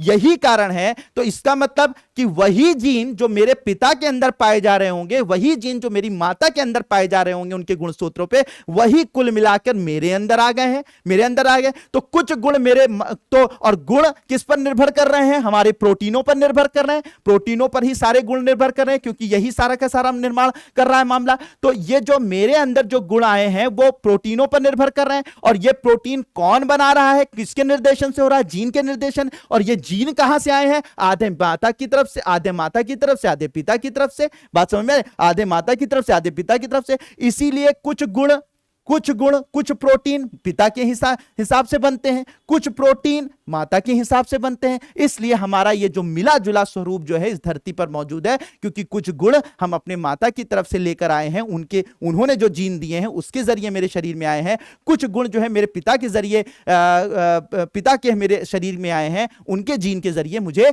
दिए गए हैं। बात समझ में आ रही? दिए। तो हमारा मिला जुला स्वरूप जो कि ना पूरी तरीके से माता का है ना पिता का है, बल्कि दोनों का कहीं मिश्रित स्वरूप जो है मेरा इस धरती पर मौजूद है। इसी तरीके से मैं आगे अपने गुणसूत्रों को किसी नेक्स्ट जनरेशन में दूंगा। इसी तरीके से उनको भी कहीं से मिले होंगे, और इसी तरीके से एक जनरेशन से दूसरी जनरेशन, दूसरी जनरेशन से तीसरी जनरेशन, तीसरी से चौथी, ऐसी पीढ़ियों में ये जो गुण धर्म होते हैं, ये जो गुण होते हैं, ये इन्हीं जीनों के सहारे, ठीक है, क्या होते हैं, एक संततियों में, दूसरी संततियों में, एक संतति से दूसरी संततियों में ट्रांसफर होते जाते हैं। और फिर उसके बाद हम एक नए प्रकार के नए उसके लक्षणों वाले जीव की तरीके से इस धरती पर जन्म लेते हैं। तो होप, तो अब आपको यह बात समझ में आ गई होगी कि कैसे हम अपने माता पिता से जुड़े हुए हैं, कैसे माता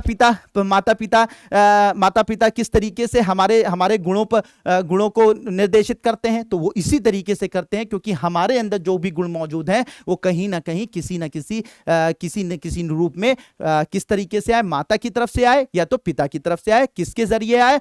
गुणसूत्रों के जरिए आए, गुणसूत्रों के जरिए आए। अब ये जो गुणसूत्र होते हैं वो किसके थ्रू दिए गए हमारे शरीर में? पिताजी के शुक्राणु के जरिए और माताजी के अंडाणु के जरिए। तो अब आपको ये पूरी, मैंने जेनेटिक्स भी हल्की सी बता दी, आपको मैंने जेनेटिक्स भी बता दी, आपको मैंने जेनेटिक्स के नियम भी, बेसिक नियम बता दिए कि किस तरीके से माता पिता से मेरे अंदर गुण धर्म आए और किस तरीके से मैं आगे आने वाली जनरेशन में अपने गुण धर्मों, अपने जो भी गुण हैं उनको जीनों के जरिए भेजूंगा। तो ये बात मुझे लगता है कि अब आपको 100% बिल्कुल कॉन्सेप्ट जो है क्रिस्टल क्लियर हो गया होगा कि आखिर किस तरीके से कोशिका के अंदर केंद्रक जो है वो उसके मस्तिष्क की तरह काम करता है, और किस तरीके से हमारी पहले की जनरेशन से हमारी आज की जनरेशन में जो है हम में जो है वो हमारे माता पिता के गुण आए, और कैसे हमारे माता पिता के अंदर उनके माता पिता के आए, और कैसे हम आगे आने वाले जो संततियां होंगी उनमें कैसे गुणों को भेजेंगे। बात बिल्कुल स्पष्ट हो गई हो। बिल्कुल, अगर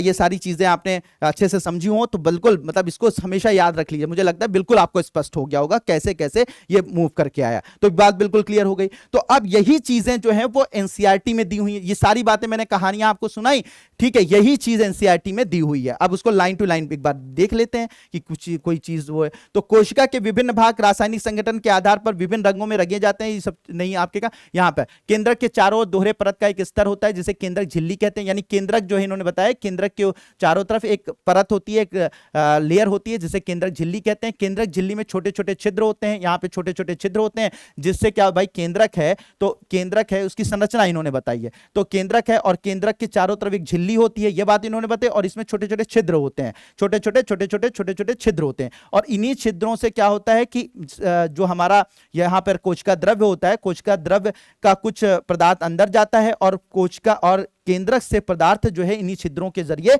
बाहर यानी कोशिका द्रव्य में आता है। तो वही बात इन्होंने कही है कि इन छोटे छोटे छिद्र द्वारा होते हैं, इन छिद्रों के द्वारा केंद्रक के अंदर का कोशिका द्रव्य केंद्रक के बाहर आ जा पाता है। केंद्रक में क्रोमोसोम होते हैं जो कोशिका विभाजन के समय छड़ाकार दिखाई पड़ते हैं। क्रोमोसोम में आनुवांशिक गुणों की जो सूचना होती है वो माता पिता से डीएनए डीऑक्सीराइबो न्यूक्लिक अम्ल अणु के रूप में अगली संतति में जाती है। वही वाली बात बताई कि गुण डीएनए के जरिए। तो डीएनए किस पर मौजूद है? गुणसूत्र में मौजूद है, ठीक है, गुणसूत्र उसी से बना हुआ है और फिर वो डीएनए जो है डीएनए के जरिए ही वो एक संतति एक पीढ़ी से दूसरी पीढ़ी में चीजें ट्रांसफर होती है, जो मैंने अभी आपको डिटेल में बताया। क्रोमोसोम डीएनए तथा प्रोटीन के बने होते हैं, बता दिया। हिस्टोन नाम के प्रोटीन से बता दिया, एनसीईआरटी ज्यादा बता दिया।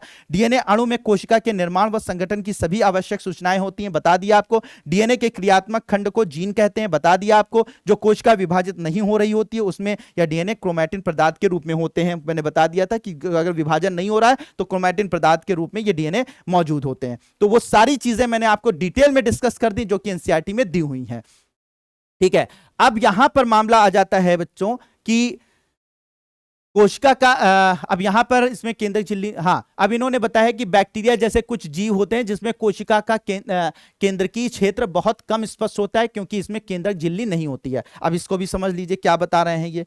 तो जैसे बैक्टीरिया है, ठीक है, तो बैक्टीरिया है, तो ये जो बैक्टीरिया होता है इस बैक्टीरिया के अंदर जो केंद्रक होता है, तो केंद्रक होता उसके चारों तरफ ये जो झिल्ली होती है वो नहीं पाई जाती है, ठीक है। तो बैक्टीरिया के अंदर जो केंद्रक होता है वो झिल्ली नहीं पाई, तो सर इसके अंदर जो क्रोमोसोम या गुणसूत्र या जो डीएनए पाया जाता है वो कैसे रहता है? वो डीएनए ऐसे ही कोशिका द्रव्य में ऐसे ही पड़ा रहता है। इसके चारों तरफ दीवार नहीं पाई जाती, कोशिका झिल्ली नहीं पाई जाती, इसकी तरफ कोई बाउंड्री नहीं पाई जाती।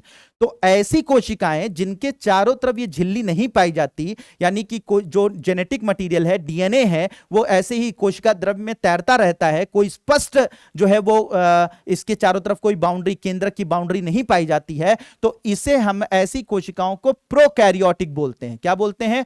प्रोकैरियोटिक बोलते हैं। ये देखिए यहां पर लिखा हुआ प्रोकैरियोटिक कोशिका बोलते हैं। तो ये प्रोकैरियोटिक कोशिका कहलाती हैं। और जैसे हम सब हैं, ठीक है, हम सब है, हमारा जो केंद्रक होगा वो बिल्कुल स्पष्ट होगा, उसके चारों तरफ पूरी एक बाउंड्री होगी, ठीक है, और इस बाउंड्री के अंदर डीएनए या क्रोमैटिन तंतु या क्रोमोसोम मौजूद होंगे। तो जिनके अंदर स्पष्ट न्यूक्लियस पाया जाता है, बाउंड्री वाला न्यूक्लियस पाया जाता है, ठीक है, उन्हें हम लोग यूकैरियोटिक कोशिकाएं बोलते हैं। क्या बोलते हैं? यूकैरियोटिक कोशिकाएं बोलते हैं। जैसे मनुष्य है, पादप हैं, जंतु हैं। और जैसे बैक्टीरिया होता है, बैक्टीरिया वो प्रोकैरियोटिक कोशिका कहलाता है। प्रोकैरियोटिक कोशिका जिसमें स्पष्ट रूप से केंद्रक नहीं पाया जाता है। तो याद रखिएगा, कोशिकाएं अगर केंद्रक के आधार पर विभाजित की जाए तो कुछ ऐसी कोशिकाएं होती हैं जिनमें केंद्रक स्पष्ट नहीं होता है, ठीक है, डीएनए जो है उसी कोशिका द्रव्य में ही तैरता रहता है, तो उसे हम लोग क्या बोलते हैं? प्रोकैरियोटिक कोशिका। जैसे जीवाणु होते हैं, बैक्टीरिया होते हैं।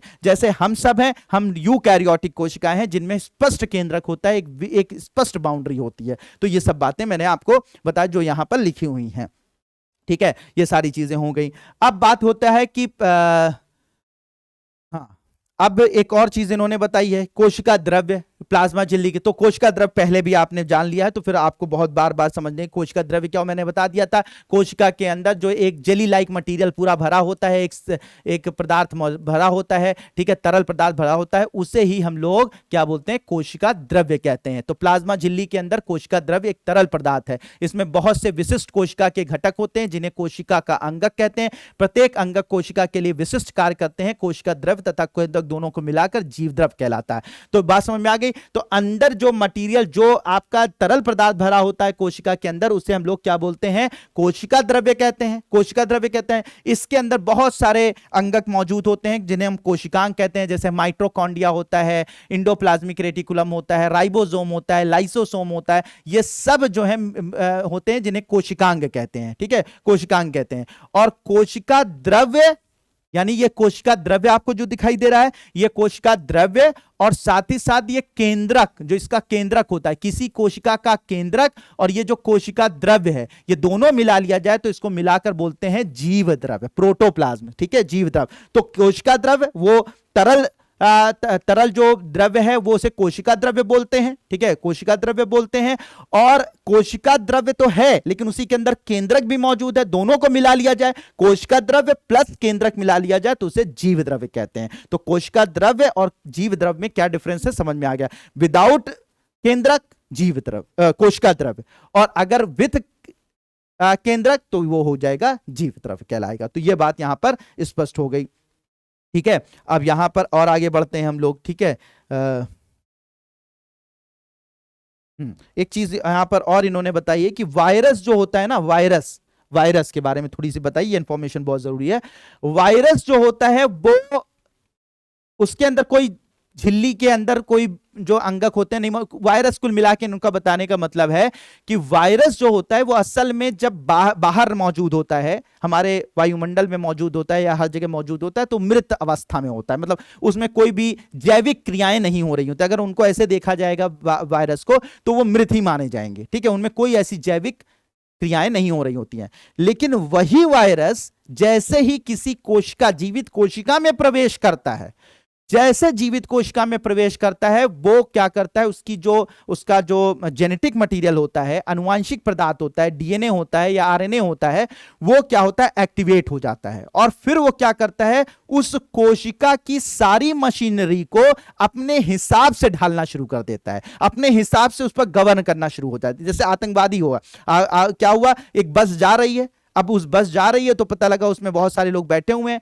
तभी एक आतंकवादी ने बस के जो ड्राइवर था उसकी कनपट्टी पर बंदूक रख के बस को क्या किया, उसकी ड्राइविंग सीट पे खुद बैठ गया। तो क्या हो गया, पूरा का पूरी बस अब उसके कंट्रोल में हो जाएगी। वो पूरी बस वो जहां हाईजैक करना चाहेगा ले जाएगा, चाहे उसको गड्ढे में कुदा दे, चाहे लोगों को मार दे, जो भी करना चाहे वो कर दे।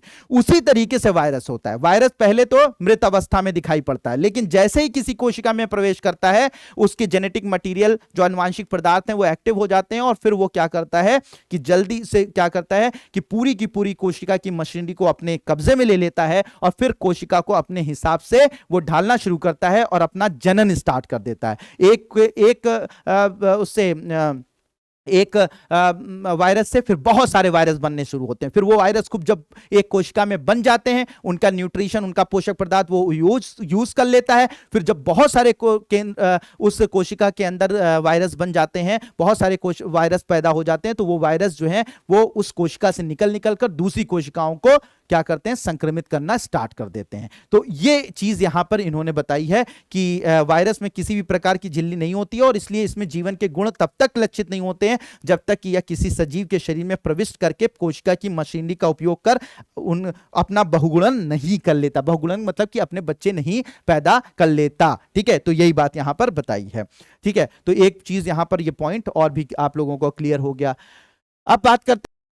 अब हम लोग बात करेंगे कोशिका अंगकों के बारे में। कोशिका अंगक, जैसे कि आपको पता है कि कोशिका के अंदर वो अंग जो कि कोशिका के अंदर विभिन्न प्रकार के फंक्शन यानी कि कार्य करते हैं, उन्हें हम कोशिका अंगक कहते हैं। जैसे कि माइटोकॉन्ड्रिया वगैरह, कई बार मैंने पहले भी अभी बताया, तो उनके बारे में हम लोग बात करेंगे। तो सबसे पहले जो कोशिका अंगक की बात की जाएगी वो जैसे कि मैंने आपको बताया ना, कोशिका अंगक के तो यहाँ पे दिया हुआ अंतःद्रवी जालिका है, गोल्जी उपकरण है, लाइसोसोम है, माइटोकॉन्ड्रिया है, प्लास्टिड है, ये सब कोशिका अंगक कहलाते हैं। तो अब इनमें से कुछ महत्वपूर्ण जो कोशिका अंगक एनसीईआरटी ने दिए हैं उन पर हम लोग यहाँ पर डिस्कस करने जा रहे हैं।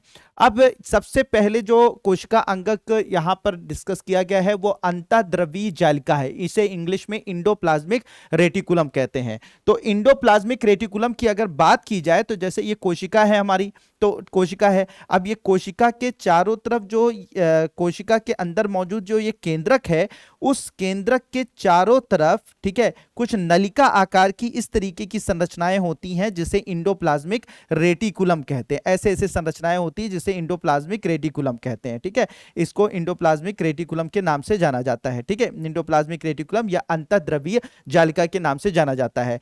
इसी अंतःद्रवीय जालिका यानी इंडोप्लाज्मिक रेटिकुलम पर मौजूद होते हैं राइबोसोम। क्या मौजूद होते हैं? राइबोसोम। राइबोसोम के बारे में मैंने अभी पहले बताया, राइबोसोम जो है वो हमारी प्रोटीन के निर्माण में सहायक होता है, ठीक है।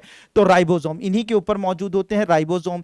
तो जहां जहां पर राइबोसोम मौजूद होते हैं, यानी कि कुछ ऐसी अंतःद्रव्य जालिका, यानी कि केंद्रक के चारों तरफ पाई जाने वाली पूरी कोशिका में फैली हुई अंतःद्रव्य जालिका, जहां पर ये राइबोसोम पाए जाते हैं, राइबोसोम ये छोटे छोटे राइबोसोम पाए जाते हैं, तो उसे हम लोग बोलते हैं, ऐसे राइबोसोम को बोलते हैं हम लोग खुरदुरी द्रव्यीय जालिका बोलते हैं। तो वह अंतर्द्रव्यीय जालिका या इंडोप्लाज्मिक रेटिकुलम जिस पर राइबोसोम पाए जाते हैं, उसे क्या बोला जाता है? उसे बोला जाता है खुरदुरी अंतःद्रव्यीय जालिका बोलते हैं, या इंग्लिश में उसे बोलते हैं रफ इंडोप्लाज्मिक रेटिकुलम।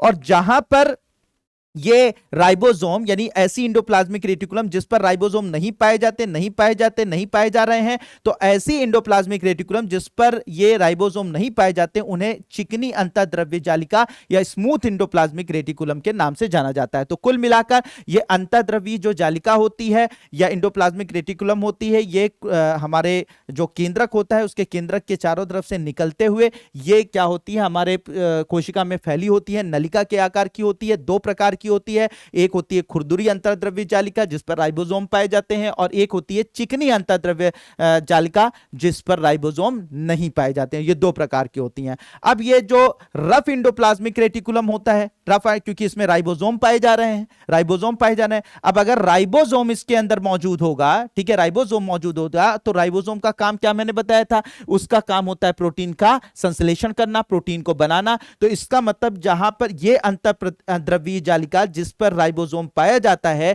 ठीक है, पाया जाता है, ये एक विशेष प्रकार के प्रोटीनों को बनाने में ये सहायक होती है, प्रोटीनों को बनाने में सहायक होती है। जबकि जिस जगह पर ये राइबोसोम नहीं पाया जाता, यानी कि जो चिकनी वाली है, स्मूथ इंडोप्लाज्मिक रेटिकुलम है, ये वसा और लिपिड को बनाने में, यानी वसा तो आप जानते हो, वसा और लिपिड के अणुओं को बनाने में ये सहायक होती है। तो वो प्रोटीन को बनाने में सहायक होती है, रफ इंडोप्लाज्मिक रेटिकुलम। और ये जो चिकनी वाली होती है, स्मूथ इंडोप्लाज्मिक रेटिकुलम होती है, ये वसा और लिपिड को बनाने में सहायक होती है। साथ ही साथ ये चाहे प्रोटीन बने चाहे वो वसा बने, इन सब को कोशिका के प्रत्येक भाग तक, क्योंकि ये नलिका के आकार की होती है, तो ये कोशिका के प्रत्येक भाग तक पहुंचाने का काम करती है, यानी एक जगह से दूसरी जगह ट्रांसफर होने का काम करती है। जहां पर प्रोटीन की जरूरत होती है, जहां पर वसा की जरूरत होती है, उनको हर जगह पहुंचाने का कार्य कौन करता है? ये आपके अंतःद्रव्यीय जालिका का कार्य होता है। तो उसी चीज को इन्होंने आगे अभी बताया हुआ है कि अणुओं के बनाने में सहायता करती है, यानी कि वो वसा और उसके अणुओं को बनाने में सहायता करती है, या कोशिकीय क्रिया के लिए बहुत महत्वपूर्ण है। कुछ प्रोटीन तथा वसा कोशिका झिल्ली को बनाने में सहायता करते हैं। इस प्रक्रिया को झिल्ली, तो कुछ अन्य प्रोटीन तथा वसा एंजाइम एवं हार्मोन की भांति कार्य, यद्यपि विभिन्न कोशिकाओं में इंडोप्लाज्मिक रेटिकुलम भिन्न रूपों में दिखाई देती है, परंतु सदैव एक जालिका तंत्र का निर्माण करती है। अब यहां पर ये जो इंफॉर्मेशन दी हुई है, इसको मैंने पहले ही बता दिया कि प्रोटीन का काम क्या होता है। तो वही बात यहां पर बताई गई है कि कुछ या कोशिकीय क्रिया के लिए बहुत महत्वपूर्ण होती है, कुछ प्रोटीन तथा वसा कोशिका झिल्ली को बनाती हैं। तो कुछ प्रोटीन और वसा, जो भाई देखो प्रोटीन किसने कहां पे बनी? रफ इंडोप्लाज्मिक रेटिकुलम में। वसा के अणु कहां पे बने? स्मूथ इंडोप्लाज्मिक रेटिकुलम में। और यही प्रोटीन और वसा जो होती हैं वो बहुत सारे काम करती है, लेकिन उनमें से एक काम यह होता है कि जो हमारी जो प्लाज्मा झिल्ली होती है, यानी कोशिका के चारों तरफ जो कोशिका झिल्ली होती है, उसके निर्माण में सहायक होता है। तो यानी ये जो कोशिका झिल्ली आपने पढ़ी थी अभी थोड़ी देर पहले, वो प्रोटीन और वसा से मिलकर बनी हुई है। यह बात आपको समझ में आ गई। दूसरा जो है, तो इसको यानी प्रोटीन और वसा से मिलकर जो कोशिका झिल्ली का निर्माण हो रहा है, इस प्रक्रिया को झिल्ली जीवात जनन के नाम से जाना जाता है। किस नाम से जाना जाता है? झिल्ली जीवात जनन के नाम से जाना जाता है। तो प्रोटीन और वसा से मिलकर जब कोशिका झिल्ली का निर्माण हो रहा है, तो इसे किस प्रक्रिया को क्या बोला जाता है? झिल्ली जीवात जनन इसे कहा जाता है। कुछ अन्य प्रोटीन तथा वसा एंजाइम एवं हार्मोन की भांति कार्य करते हैं। ये पहले ही बता दिया कि जो एंजाइम होते हैं या हार्मोन होते हैं, वो सब प्रोटीनों से ही निर्मित होते हैं। ये बात पहले भी हम लोग जब प्रोटीन के बारे में बता रहा था मैं आपको बता चुका था, ठीक है। इस तरीके से। अब ये जो इंडोप्लाज्मिक रेटिकुलम होती है, ये हर जगह पे कोशिका द्रव में हर जगह पे नलिका के रूप में होती है, कार्य करती है, और हर जगह ये प्रोटीन को, वसा को पहुंचाने का कार्य करती है। ये भी मैं आपको अभी थोड़ी देर पहले बता चुका हूं। एक बहुत इंपॉर्टेंट चीज है जो कि मैं यहां पे बताना चाहूंगा कि होता क्या है, इंडोप्लाज्मिक रेटिकुलम का काम क्या हो गया, समझ में आ गया आपको कि सहायक होती है ये प्रोटीन को बनाने में, वसा के अणुओं को बनाने में इनमें सहायक होती है, उनको एक कोशिका के एक जगह से दूसरे जगह पे पहुंचाने में सहायक होती है। ये सब जो बात आपको पता चल गई। अब ये जो इंडोप्लाज्मिक रेटिकुलम है, इंडोप्लाज्मिक रेटिकुलम, एक बड़ा इंपॉर्टेंट, बड़ी बड़ी इंटरेस्टिंग चीज इसके बारे में आपको बताता हूं कि हमारे जो जैसे इनका एक बड़ा मुख्य काम होता है, खासकर कि जो रफ यहां पर इंडोप्लाज्मिक रेटिकुलम होता है, इसमें जो स्मूथ इंडोप्लाज्मिक रेटिकुलम होता है, ठीक है, स्मूथ इंडोप्लाज्मिक रेटिकुलम, तो हमारे शरीर के, ध्यान से समझिएगा, हमारे शरीर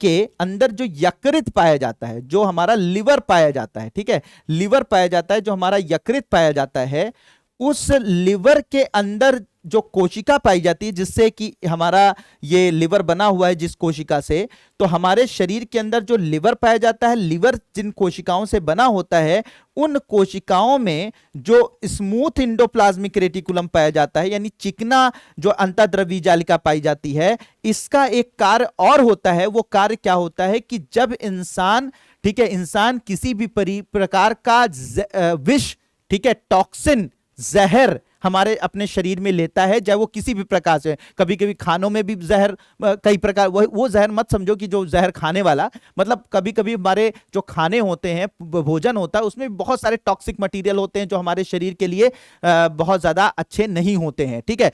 तो हमारे भोजन द्वारा जो बहुत सारे टॉक्सिक मटेरियल शरीर में पहुंच रहे हैं, आप शराब पी रहे हैं, ठीक है, अल्कोहल पी रहे हैं, तो वो भी एक तरीके का जहर है जो हमारी बॉडी में पहुंच रहा है। आप दवा खा रहे हैं, तो वो उसमें भी बहुत सारा ऐसा मटेरियल होता है जो हमारे शरीर को के लिए, शरीर जो है उसे स्वीकार नहीं करता है।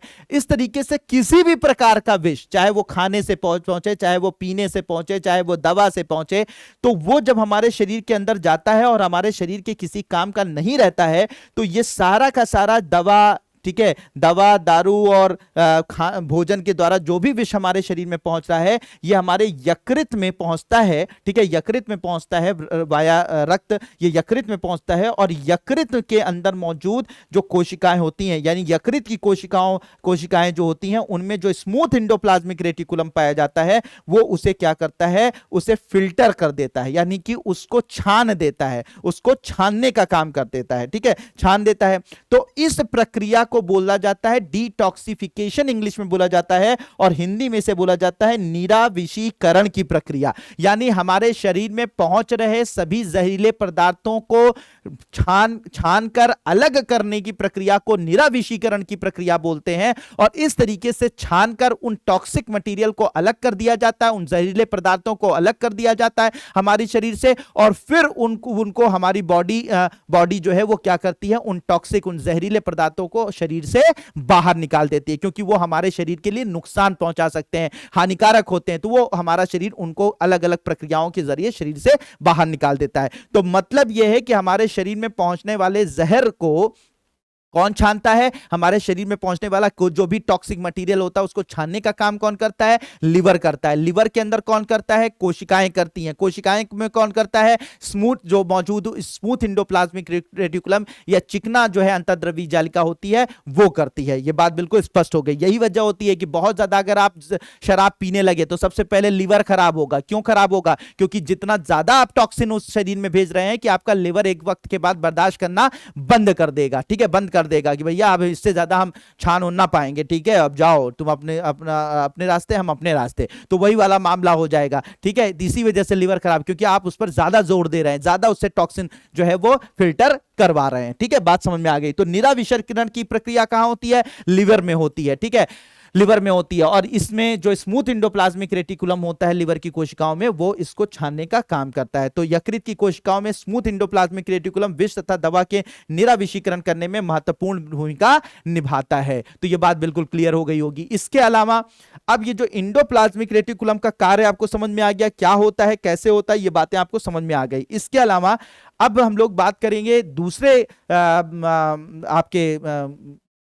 कोशिकांग की, जिसका नाम है गाल्जी उपकरण। गाल्जी उपकरण, ठीक है, गाल्जी उपकरण कुछ इस तरीके की संरचना होती है गाल्जी उपकरण की। तो ये जो गाल्जी उपकरण होता है ये कोशिका में ये भी पाया जाता है, ये भी एक प्रकार का कोशिकांग है। अब इसका कार्य क्या होता है?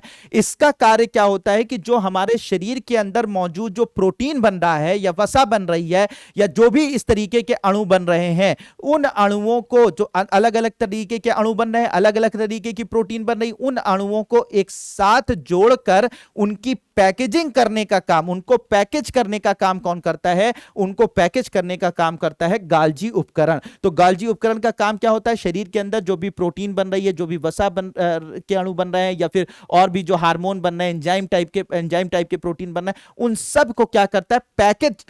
मतलब उनको पैक करने का काम जो है वो कौन करता है? गाल्जी उपकरण करता है। तो इंडोप्लाज्मिक, तो वही वाली बात कही गई है कि इंडोप्लाज्मिक रेटिकुलम में संश्लेषित पदार्थ गाल्जी उपकरण में पैक किए जाते हैं और उन्हें कोशिका के बाहर तथा अंदर विभिन्न क्षेत्रों में भेज दिया जाता है। ठीक है, तो जब ये पैक हो जाते हैं तो कहां से? तो ये कोशिका से बाहर निकल जाते हैं, रक्त में शामिल हो, जैसे एक हार्मोन, मान लीजिए कि हमारे थायराइड वो है अंग है। अब ये थायराइड जो अंग है, ठीक है, थायराइड जो अंग है ये क्या करता है कि थायरॉक्सिन नाम का इसके अंदर एक प्रोटीन बनता है जिसे थायरॉक्सिन बोलते हैं। थायरॉक्सिन एक प्रकार का हार्मोन होता है। तो थायरॉक्सिन मान लो बना, तो थायरॉक्सिन जो हार्मोन बना वो थायरॉक्सिन हार्मोन यहां पे कोशिका में बना, थायराइड की जो कोशिकाएं उन्होंने बनाया और फिर वो रक्त में शामिल हो गया, फिर वो रक्त में डाल दिया जाता है और फिर वो रक्त के जरिए पूरे शरीर में थायरॉक्सिन पहुंचकर, वो हार्मोन पहुंचकर शरीर के अन्य बहुत सारी उपापचयी जो अभिक्रियाएं होती हैं, मेटाबॉलिक एक्टिविटी होती हैं, उनको कराने में वो मदद करता है, उनको रेगुलेट करने में मदद करता है। तो इस तरीके से काम किया जाता है। तो पैकेजिंग का काम कहां पर होता है?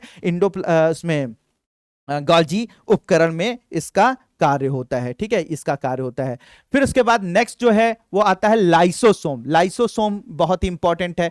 लाइसोसोम जो होता है, लाइसोसोम ये भी कोशिका के अंदर मौजूद अंगक होता है। ऐसे इसी छोटी छोटी ऐसे जैसे छोटे छोटे जो है वो क्या बोलते हैं, पुटिकाओं में ऐसे, ठीक है, बना होता है। पुटिकाओं में छोटे छोटे ऐसे उसके अंदर कह सकते हैं झिल्लीदार मटेरियल होता है जिसके अंदर बहुत सारा एंजाइम भरा होता है। अब ये जो एंजाइम होते हैं वो कैसे होते हैं, यानी कि लाइसोसोम के अंदर क्या पाया जाता है? लाइसोसोम के अंदर पाचक एंजाइम पाए जाते हैं। ठीक है, पाचक एंजाइम पाए जाते हैं।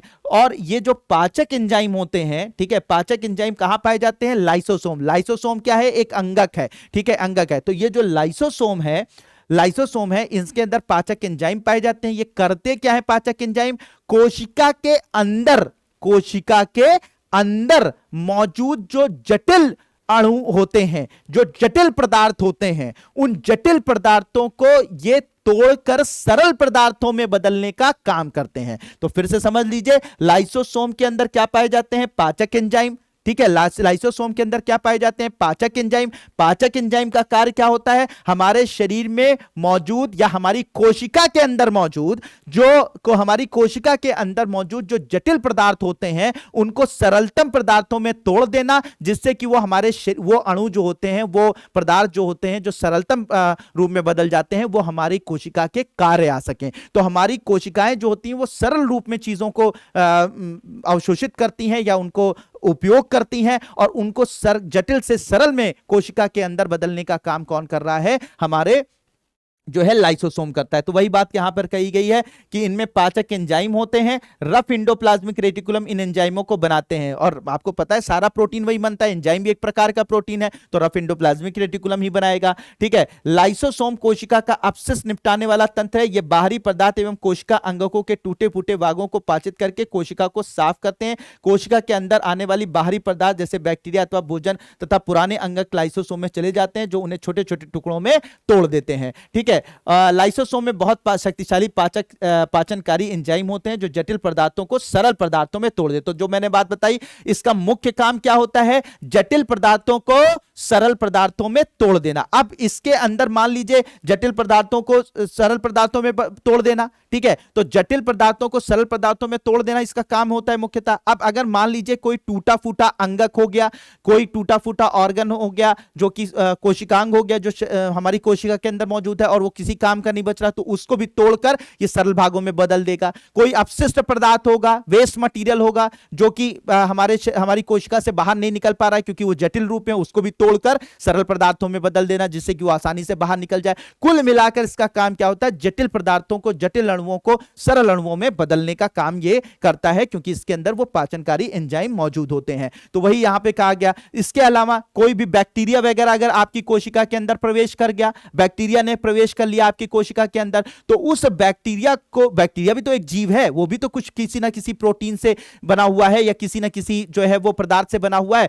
तो उसको भी तोड़कर, उसको मारकर, उसको तोड़कर, उसको टुकड़ों में तोड़कर उसको खत्म करने का भी काम, यानी कि आपकी कोशिका को इन्फेक्शन से, यानी कि इन्फेक्शन से बचाने का भी काम ये करता है। तो कुल मिला के कोई भी चीज गई, जटिल चीजों को ये तोड़कर खत्म कर देगा। तो चाहे वो खराब चीजें हों, चाहे वो अच्छी चीजें हों, अच्छी चीजें हों, या फिर कोई बैक्टीरिया हो, तो उनको तोड़कर उनको नष्ट करने का काम, उनको शरीर, कोशिका से बाहर, मतलब सरल रूप में बदलकर कोशिका से बाहर निकालने का काम ये काम करता है। तो वही बात यहां पर कही गई है कि लाइसोसोम कोशिका का अपशिष्ट निपटाने वाला तंत्र है। यह बाहरी पदार्थ एवं कोशिका अंगकों के टूटे फूटे भागों को पाचित कर लेता है, मतलब जो किसी काम के नहीं रह गए उनको तोड़कर यह पाचित कर देता है और कोशिका को साफ करता है। कोशिका के अंदर आने वाले बाहरी पदार्थ जैसे बैक्टीरिया अथवा भोजन तथा पुराने अंगकों को लाइसोसोम में चले जाते हैं जहां उन्हें छोटे छोटे टुकड़ों में तोड़ दिया जाता है। तो इस तरह से यह हमारी कोशिका के अंदर बैक्टीरिया के, यानी कि बैक्टीरिया वगैरह के इन्फेक्शन से भी ये बचाने का काम करता है, उन्हें मारने का काम करता है, उन्हें साफ करने का काम करता है। अब कभी कभी क्या हो जाता है कि जब कोशिका की एक उम्र होती है, हर कोशिका का एक जीवन काल होता है, कोशिका का एक, प्रत्येक कोशिका का एक जीवन काल होता है। मान लीजिए कि कोई भी कोशिका है वो 10 दिन जी रही है। अब जब वो 10 दिन का अपना जीवन काल कंप्लीट कर लेगी तो उसके कोशिका के जो कोशिकांग होंगे, जो अंगक होंगे, माइटोकॉन्ड्रिया है, राइबोसोम है, और भी जो भी अंगक होते हैं, अंतर्द्रव्यी जालिका है, ये सब खराब होने लगेंगे। जब उसका भाई, जैसे हम बुढ़ापे की तरफ बढ़ते हैं तो हमारे शरीर के बहुत सारे अंग खराब होने लगते हैं, वैसे कोशिका का जीवन काल, मान लीजिए कोई कोशिका, हर कोशिका का एक फिक्स जीवन काल होता है। तो मान लीजिए कोई कोशिका है, उसका जीवन काल 10 दिन है, तो जब वो 8वें 9वें 10वें दिन पहुंचेगी तो उसके जो कोशिका अंगक हैं वो खराब होने लगेंगे। जब वो कोशिका अंगक खराब होने लगेंगे तो वो क्या होगा कि वेस्ट ही हो गया, बेकार हो गया, किसी काम का नहीं बचा। तो ऐसी कंडीशन में जब उसका जीवन कंप्लीट होने वाला होता है, उसके अंगक खराब होने लगते हैं, तो ऐसी कंडीशन में क्या होता है, ये जो लाइसोसोम होता है जिसके अंदर पाचक एंजाइम भरे होते हैं, ये फट जाता है। और जब फट जाता है तो पूरा पाचक एंजाइम पूरी कोशिका में फैल जाता है और जितने भी रास्ते में खराब अंगक मिलते हैं, जो भी खराब हो चुके हैं, जो आप किसी काम के नहीं, उन सबको ये गलाना शुरू कर देता है, उन सबको तोड़ना शुरू कर देता है। और एक ऐसी स्थिति आती है कि ये अपने ही अंगकों को खा जाता है, अपने अंगकों को पचा लेता है, अपने ही अंगकों को तोड़कर छोटे छोटे सरल रूप में बदल देता है और फिर इस तरह से कोशिका समाप्त हो जाती है। कोशिका के सारे अंग खत्म हो जाते हैं, कोशिका टूट जाती है, कोशिका खराब हो जाती है और कोशिका फाइनली जो है वो मृत हो जाती है। तो इस प्रकार जब किसी कोशिका का जीवन काल कंप्लीट हो जाता है या कंप्लीट होने की अवस्था होती है, तो ऐसे समय पर यह लाइसोसोम क्या करता है, उस कोशिका को एक तरीके से पूर्ण रूप से समाप्त करने में हमारे शरीर को मदद करता है। और हमारा शरीर क्या करता है, उन कोशिकाओं, जब वो कोशिकाएं मृत हो जाती हैं, किसी काम की नहीं रहती है, तो वो हमारा शरीर उन मृत कोशिकाओं को शरीर से बाहर निकाल देता है। उनका स्थान नई कोशिकाएं, विभाजन के बाद जो बनती हैं नई कोशिकाएं, वो उनका स्थान ले लेती हैं। तो इस तरीके से ये प्रक्रिया चलती रहती है। तो अगर ये अपशिष्ट पदार्थ, यानी कि मान लीजिए कोशिका है और वो कोशिका है वो मृत होने के कगार पे पहुंच गई और अगर वो खराब पूरी तरीके से नष्ट ना की जाए तो क्या हो जाएगा, कोशिकाएं जो खराब कोशिकाएं वो पूरे शरीर में बढ़ने लगेंगी, जिससे हमारा शरीर बीमार होने लगेगा। तो शरीर की जो खराब कोशिकाएं हैं वो पूरी तरह से समाप्त हो जाएं, वो मृत हो जाएं, जिनको आसानी से शरीर से बाहर निकाला जा सके, तो उस प्रक्रिया में लाइसोसोम मदद करता है। तो लाइसोसोम क्या करता है, मृत होने की कंडीशन में कोशिकाओं को क्या करता है, अपने शरीर से मतलब उनको पूरी तरीके से नष्ट करके शरीर से बाहर निकालने में मदद करता है। तो इस तरीके से, क्योंकि ये अपनी ही कोशिका को खत्म करने में मदद करता है, अपनी कोशिका को गलाने में मदद करता है, तोड़ने में मदद करता है, इसी वजह से इसे आत्महत्या की थैली कहा जाता है। आत्महत्या तो बड़ा सुनते आए थे, लाइसोसोम को आत्महत्या की थैली कहते हैं। तो आखिर क्या इसके पीछे कारण है, बात समझ में आ गई होगी कि जब कोई कोशिका अपने जीवन काल को कंप्लीट कर लेती है तो अपनी ही कोशिका के अंदर जो मृत अंग होते हैं, खराब अंग होते हैं, हैं, अंगक होते हैं, उनको समाप्त करने में ये पूरी मदद करता है, जिससे कि आसानी से वो खत्म हो सके, वो डेड हो सके और फिर उसको शरीर से बाहर निकाला जा सके और फिर उसके स्थान पे नई कोशिकाओं का जन्म हो सके, उनका स्थान नई कोशिकाएं ले सके। तो इसमें मदद करता है हमारा लाइसोसोम। ठीक है, लाइसोसोम मदद करता है इसी वजह से, क्योंकि अपनी कोशिका को समाप्त करने में मदद करता है, इसलिए इसे आत्महत्या की थैली कहा जाता है। तो वही बात है, तो कोशिकी चयापचय मेटाबॉलिज्म में व्यवधान के कारण जब कोशिका क्षतिग्रस्त या मृत हो जाती है तो लाइसोसोम फट जाते हैं और एंजाइम अपनी ही कोशिकाओं को पाचित कर देते हैं, इसलिए लाइसोसोम को कोशिका की आत्मघाती थैली या आत्महत्या की थैली कहा जाता है। तो मुझे लगता है बहुत मजा आ रहा होगा आप लोगों को, बिल्कुल आपको ये सारी बातें, एक एक चीजें बिल्कुल स्पष्ट हो गई होंगी। ठीक है, अब हम लोग आगे बात करते हैं माइटोकॉन्ड्रिया के बारे में। तो माइटोकॉन्ड्रिया के बारे में अगर बात करें तो माइटोकॉन्ड्रिया जो होती है, इसके बारे में आपको पता ही है कि माइटोकॉन्ड्रिया जो होता है, जो कोशिका होती है उसके अंदर ये जो माइटोकॉन्ड्रिया होती है, ये माइटोकॉन्ड्रिया होता यह है कि हमारे शरीर में हमारे भोजन है। अब इस भोजन के जरिए भोजन जो है वो जब पच जाता है तो भोजन में कार्बोहाइड्रेट जब पचता है तो C6H12O6 यानी ग्लूकोज में बदल जाता है।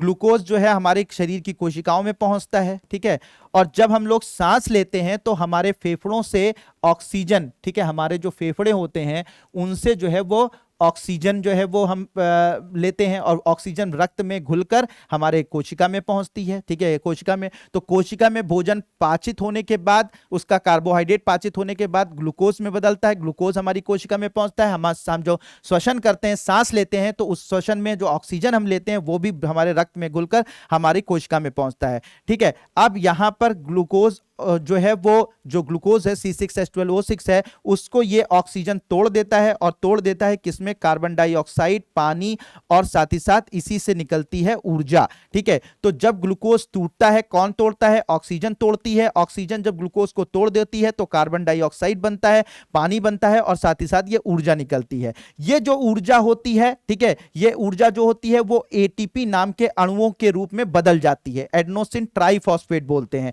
ठीक है, एडेनोसिन ट्राइफॉस्फेट नाम का अणु बन जाता है। तो ये जो ऊर्जा होती है, जो ये टूटने से बनी ऊर्जा है, यही एटीपी के रूप में बदल जाती है और फिर क्या होता है, ये एटीपी हमारे शरीर के अंदर संरक्षित हो जाता है, यानी हमारी कोशिका के अंदर संरक्षित हो जाता है, स्टोर हो जाता है।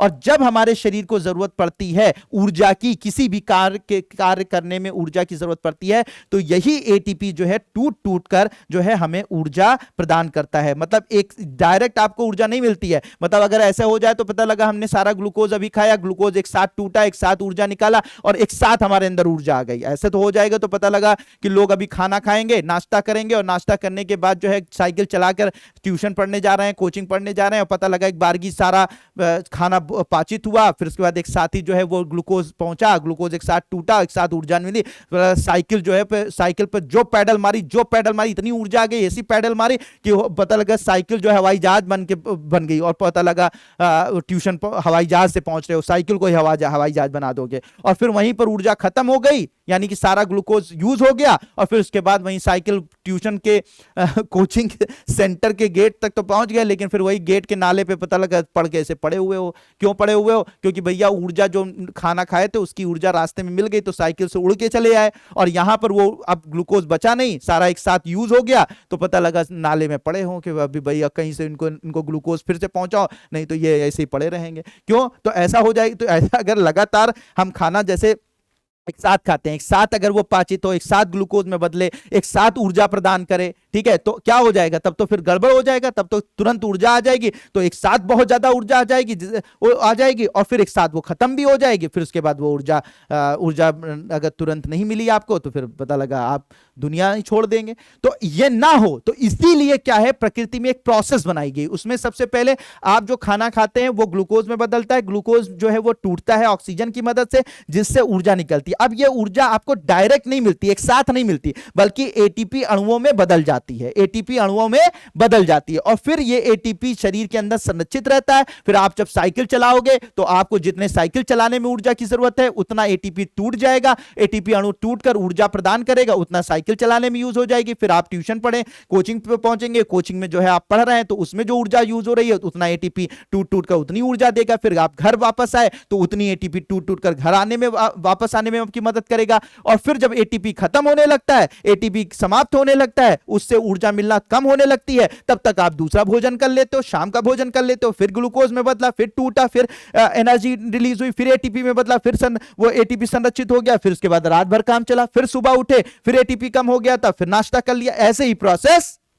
चलता रहता है। तो अब आपको समझ में आया कि ये सब प्रोसेस कहां हो रही है, ये सब प्रोसेस हो रही है, ग्लूकोज टूट रहा है, ऊर्जा में बदल रहा है, फिर ऊर्जा जो है एटीपी के रूप में संरक्षित हो रही है, कहां हो रही है, माइटोकॉन्ड्रिया में। तो ऊर्जा बन रही है माइटोकॉन्ड्रिया में, संरक्षित हो रही है एटीपी के रूप में माइटोकॉन्ड्रिया में, ऊर्जा निकल रही है जरूरत के समय पर माइटोकॉन्ड्रिया में, इसी वजह से, क्योंकि ऊर्जा का सारा हमारे कोशिका के अंदर ऊर्जा का लेन देन, बनना बिगड़ना सारा काम कहां हो रहा है, माइटोकॉन्ड्रिया में हो रहा है। यही वजह है कि माइटोकॉन्ड्रिया को power house of the cell कहा जाता है या ऊर्जा गृह बोला जाता है, कोशिका का ऊर्जा गृह के नाम से जाना जाता है। तो वही सब बातें यहां पर इन्होंने बताई हैं, ठीक है। होप कि आपको बहुत मजा आ रहा होगा, समझ में आ गई होगी बात। तो माइटोकॉन्ड्रिया कोशिका का बिजली घर है। माइटोकॉन्ड्रिया दोहरी झिल्ली की बनी होती है, बाहरी झिल्ली छिद्रित होती है, भीतरी झिल्ली बहुत अधिक वलित होती है। इससे आपका मतलब नहीं होना चाहिए ये देखिए अंदर की वाली झिल्ली मैंने वलित बना दी थी, बाहर की झिल्ली वैसे होती, तो इससे मतलब ये वलय एटीपी बनाने वाली रासायनिक क्रियाओं के क्षेत्र में बड़ा बनाती है। जीवन के लिए आवश्यक विभिन्न रासायनिक क्रियाओं को करने के लिए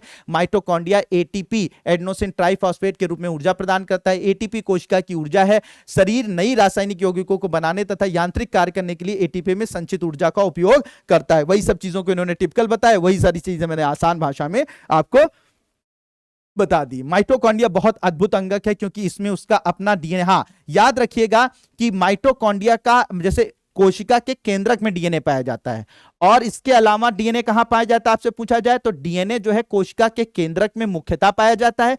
इसके अलावा अगर डीएनए कहीं पर पाया जाता है तो माइटोकॉन्ड्रिया में पाया जाता है। और पौधों में जो है वो एक प्लास्टिड होता है या लवक होता है, उसमें भी, यानी कि जिसे क्लोरोप्लास्ट कहते हैं या प्लास्टिड कहते हैं या लवक कहते हैं, तो उनमें भी पाया जाता है। तो तीन चीजें, एक अगर हम लोगों की बात की जाए, हमारे शरीर की बात की जाए तो हमारे केंद्रक में और माइटोकॉन्ड्रिया में पाया जाएगा। पौधों की बात की जाए तो केंद्रक में भी पाया जाएगा, माइटोकॉन्ड्रिया में भी पाया जाएगा, और तीसरा हम उनके लवक यानी जिससे कि वो फोटोसिंथेसिस प्रकाश संश्लेषण की अभिक्रिया करते हैं, हरित लवक, उनमें भी पाया जाता है। ये बात याद रखिएगा, उसी के बारे में आगे बात कही गई। तो आपको माइटोकॉन्ड्रिया समझ में आ गया होगा। प्लास्टिड की बात अब करते हैं, प्लास्टिड जिसे हम लोग लवक कहते हैं, ठीक है, लवक के नाम से भी जाना जाता है। तो प्लास्टिड जो होते हैं वो कहां पे पाए जाते हैं? क्या इंसानों में पाए जाते हैं? नहीं। जंतुओं में पाए जाते हैं? नहीं। कहां पाए जाते हैं? पौधों में पाए जाते हैं। तो पौधों में ये लवक पाए जाते हैं। ये विशेष अंग होते हैं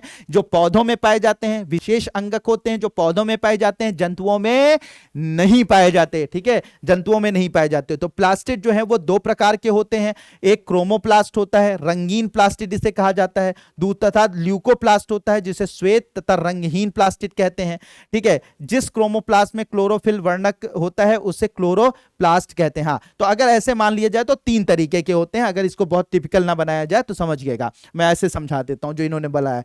क्रोमोप्लास्ट होता है, रंगीन लवक कहलाता है, ये पौधों में पाया जाता है। तो लोग जो आपके पौधों में रंग दिखाई पड़ते हैं, ठीक है, रंग दिखाई पड़ते हैं, टमाटर एक अलग रंग का है, पत्तियों में कई रंग देखे जाते हैं, हरे के अलावा भी कई पत्तियां कई अलग अलग रंग में देखी जाती हैं, फलों में रंग देखे जाते हैं या सब्जियों में रंग देखे जाते हैं। वो किसकी वजह से, किस लवक या किस प्लास्टिड की वजह से होता है?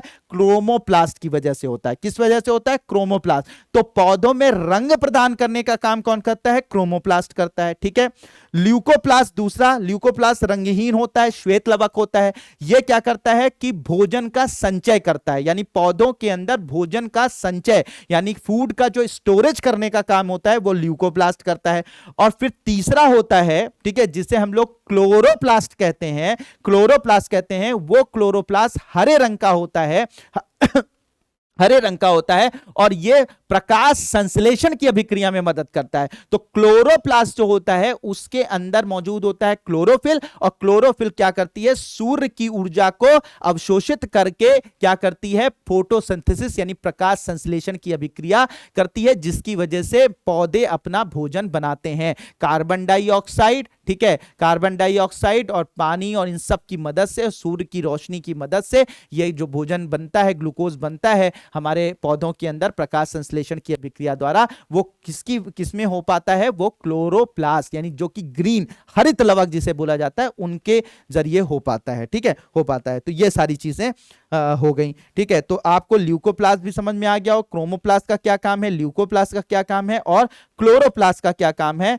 ये बातें आपको स्पष्ट हो गई होंगी। ठीक है, अब बात करते हैं रसधानियों के बारे में। रसधानियां, इन्हें इंग्लिश में वैक्यूल कहते हैं। इन्हें क्या बोलते हैं, वैक्यूल के नाम से इन्हें जाना जाता है। रसधानियां या वैक्यूल के नाम से इन्हें जाना जाता है।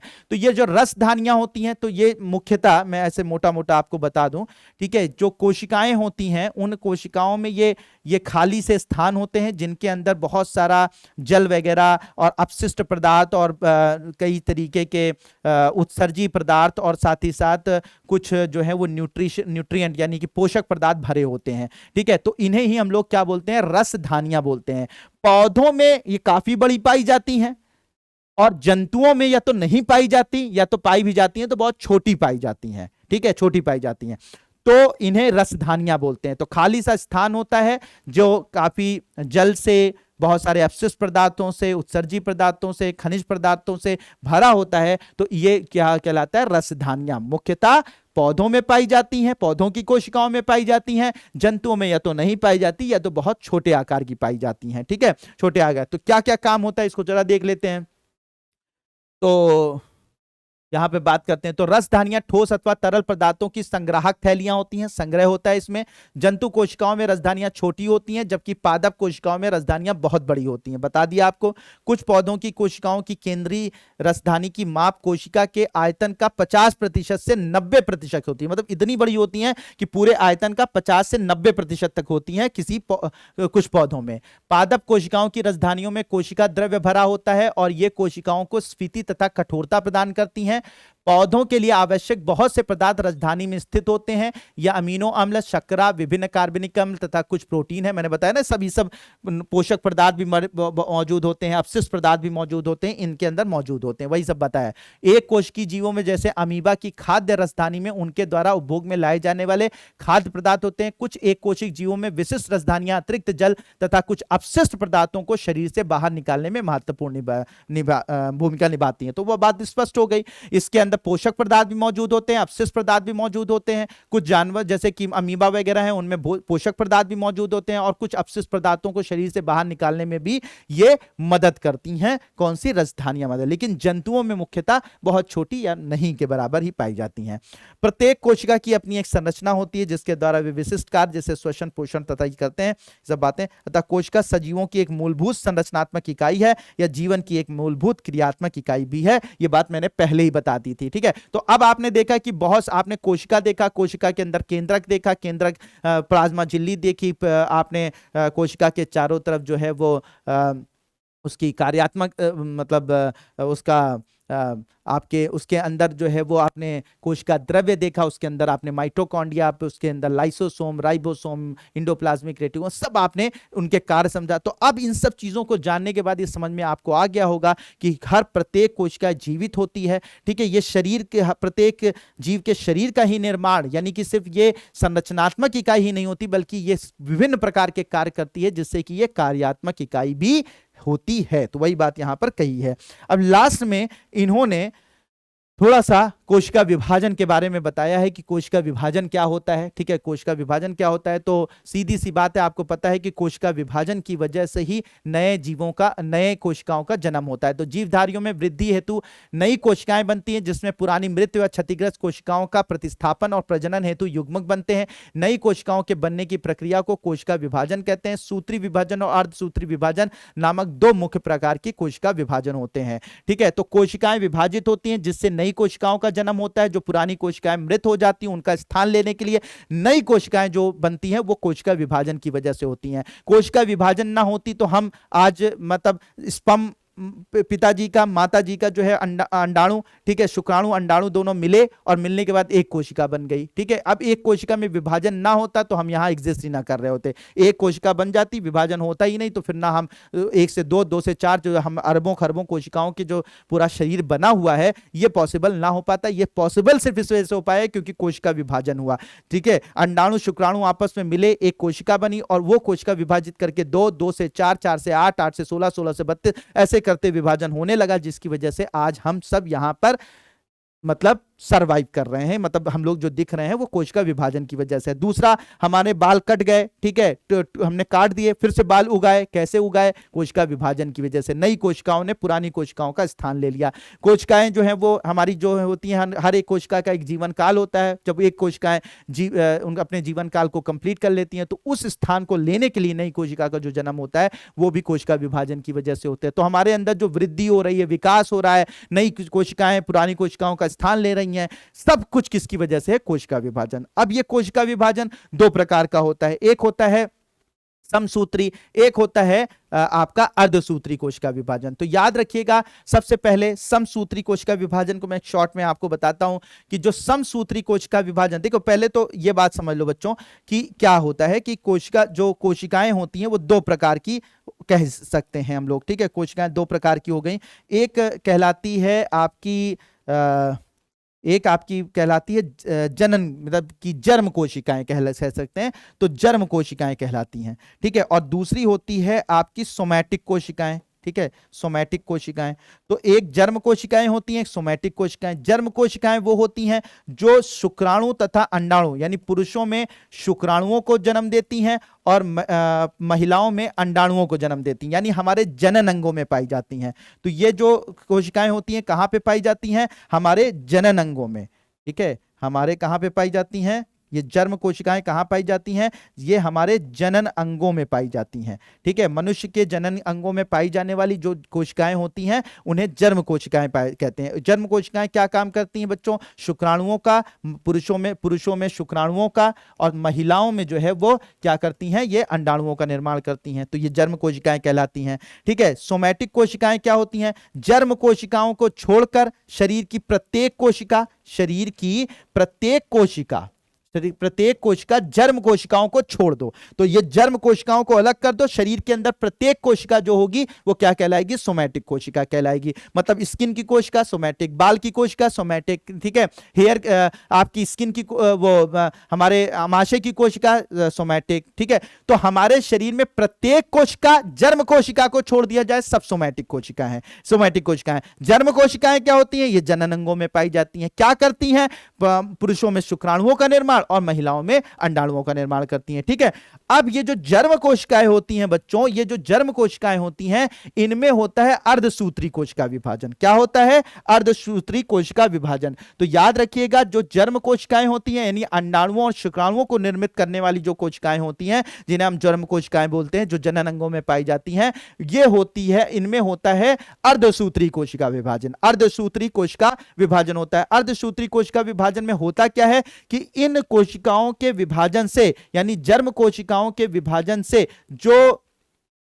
जो हमारे अंडाणु तथा शुक्राणु बनते हैं, मैंने बताया था ना, जर्म कोशिकाओं के विभाजन से जो अंडाणु और तथा शुक्राणु बनते हैं, उनमें जैसे इसमें पाया जाता है, जो मातृ कोशिका होती है उसमें 46 गुणसूत्र पाए जाते हैं, यानी जर्म कोशिका में पाए जाते हैं 46 गुणसूत्र। आपको पता है मनुष्य के शरीर के अंदर प्रत्येक कोशिका में 46 गुणसूत्र पाए जाते हैं। तो जो इनकी पुत्री या संतति कोशिकाएं बनती हैं, यानी कि जब किसी जर्म कोशिका में विभाजन होता है तो इनके अंदर गुणसूत्र पाए जाते हैं 46 पाए जाते हैं, यानी कि 23 जोड़े पाए जाते हैं। तो जब ये जर्म कोशिकाएं विभाजित होती हैं, यानी इनमें अर्धसूत्री विभाजन होता है, तो अर्धसूत्री विभाजन के बाद जर्म कोशिकाएं जब अर्धसूत्री विभाजन करती हैं, तो अर्धसूत्री विभाजन के बाद जब इन नई कोशिकाएं बनती हैं, यानी कि शुक्राणु बनते हैं, पुरुषों में शुक्राणु और महिलाओं में अंडाणु बनते हैं, तो इनमें जो नई शुक्राणु होते हैं या अंडाणु होते हैं, तो इनमें सिर्फ गुणसूत्रों का नंबर आता है 23 23 23 23 आता है, याद रखिएगा। तो याद रखिएगा मैंने क्या बता, इसी वजह, क्योंकि इसमें गुणसूत्रों का नंबर आधा हो जाता है, इसी वजह से इस प्रकार के विभाजन को, कोशिका के विभाजन को अर्धसूत्री कोशिका विभाजन कहते हैं। फिर से समझ लीजिए क्या बताया कि ये जो अर्धसूत्री कोशिका विभाजन, दो तरीके का कोशिका विभाजन होता है, एक अर्धसूत्री एक समसूत्री। तो अर्धसूत्री कोशिका विभाजन कहां होता है? जर्म कोशिकाओं में। जर्म कोशिकाओं में गुणसूत्र का नंबर 46 होता है। इनसे क्या बनते हैं जन्म कोशिकाओं के विभाजन से? पुरुषों में शुक्राणु, महिलाओं में अंडाणु। तो इनके अर्धसूत्री कोशिका विभाजन के बाद, जन्म कोशिकाओं के अर्धसूत्री कोशिका विभाजन के बाद गुणसूत्रों का नंबर हमेशा आधा आधा हो जाता है। यानी कि अगर इसका मतलब सर आप ये कहना चाह रहे हैं कि शुक्राणुओं में, शुक्राणु अगर बनेंगे जन्म कोशिका के विभाजन से तो उनमें सिर्फ 23 क्रोमोसोम रहेंगे, 46 नहीं रहेंगे। हाँ बिल्कुल भाई, यही बात मैं कहना चाह रहा हूं, ठीक है, कि जो शुक्राणु होता है उसमें सिर्फ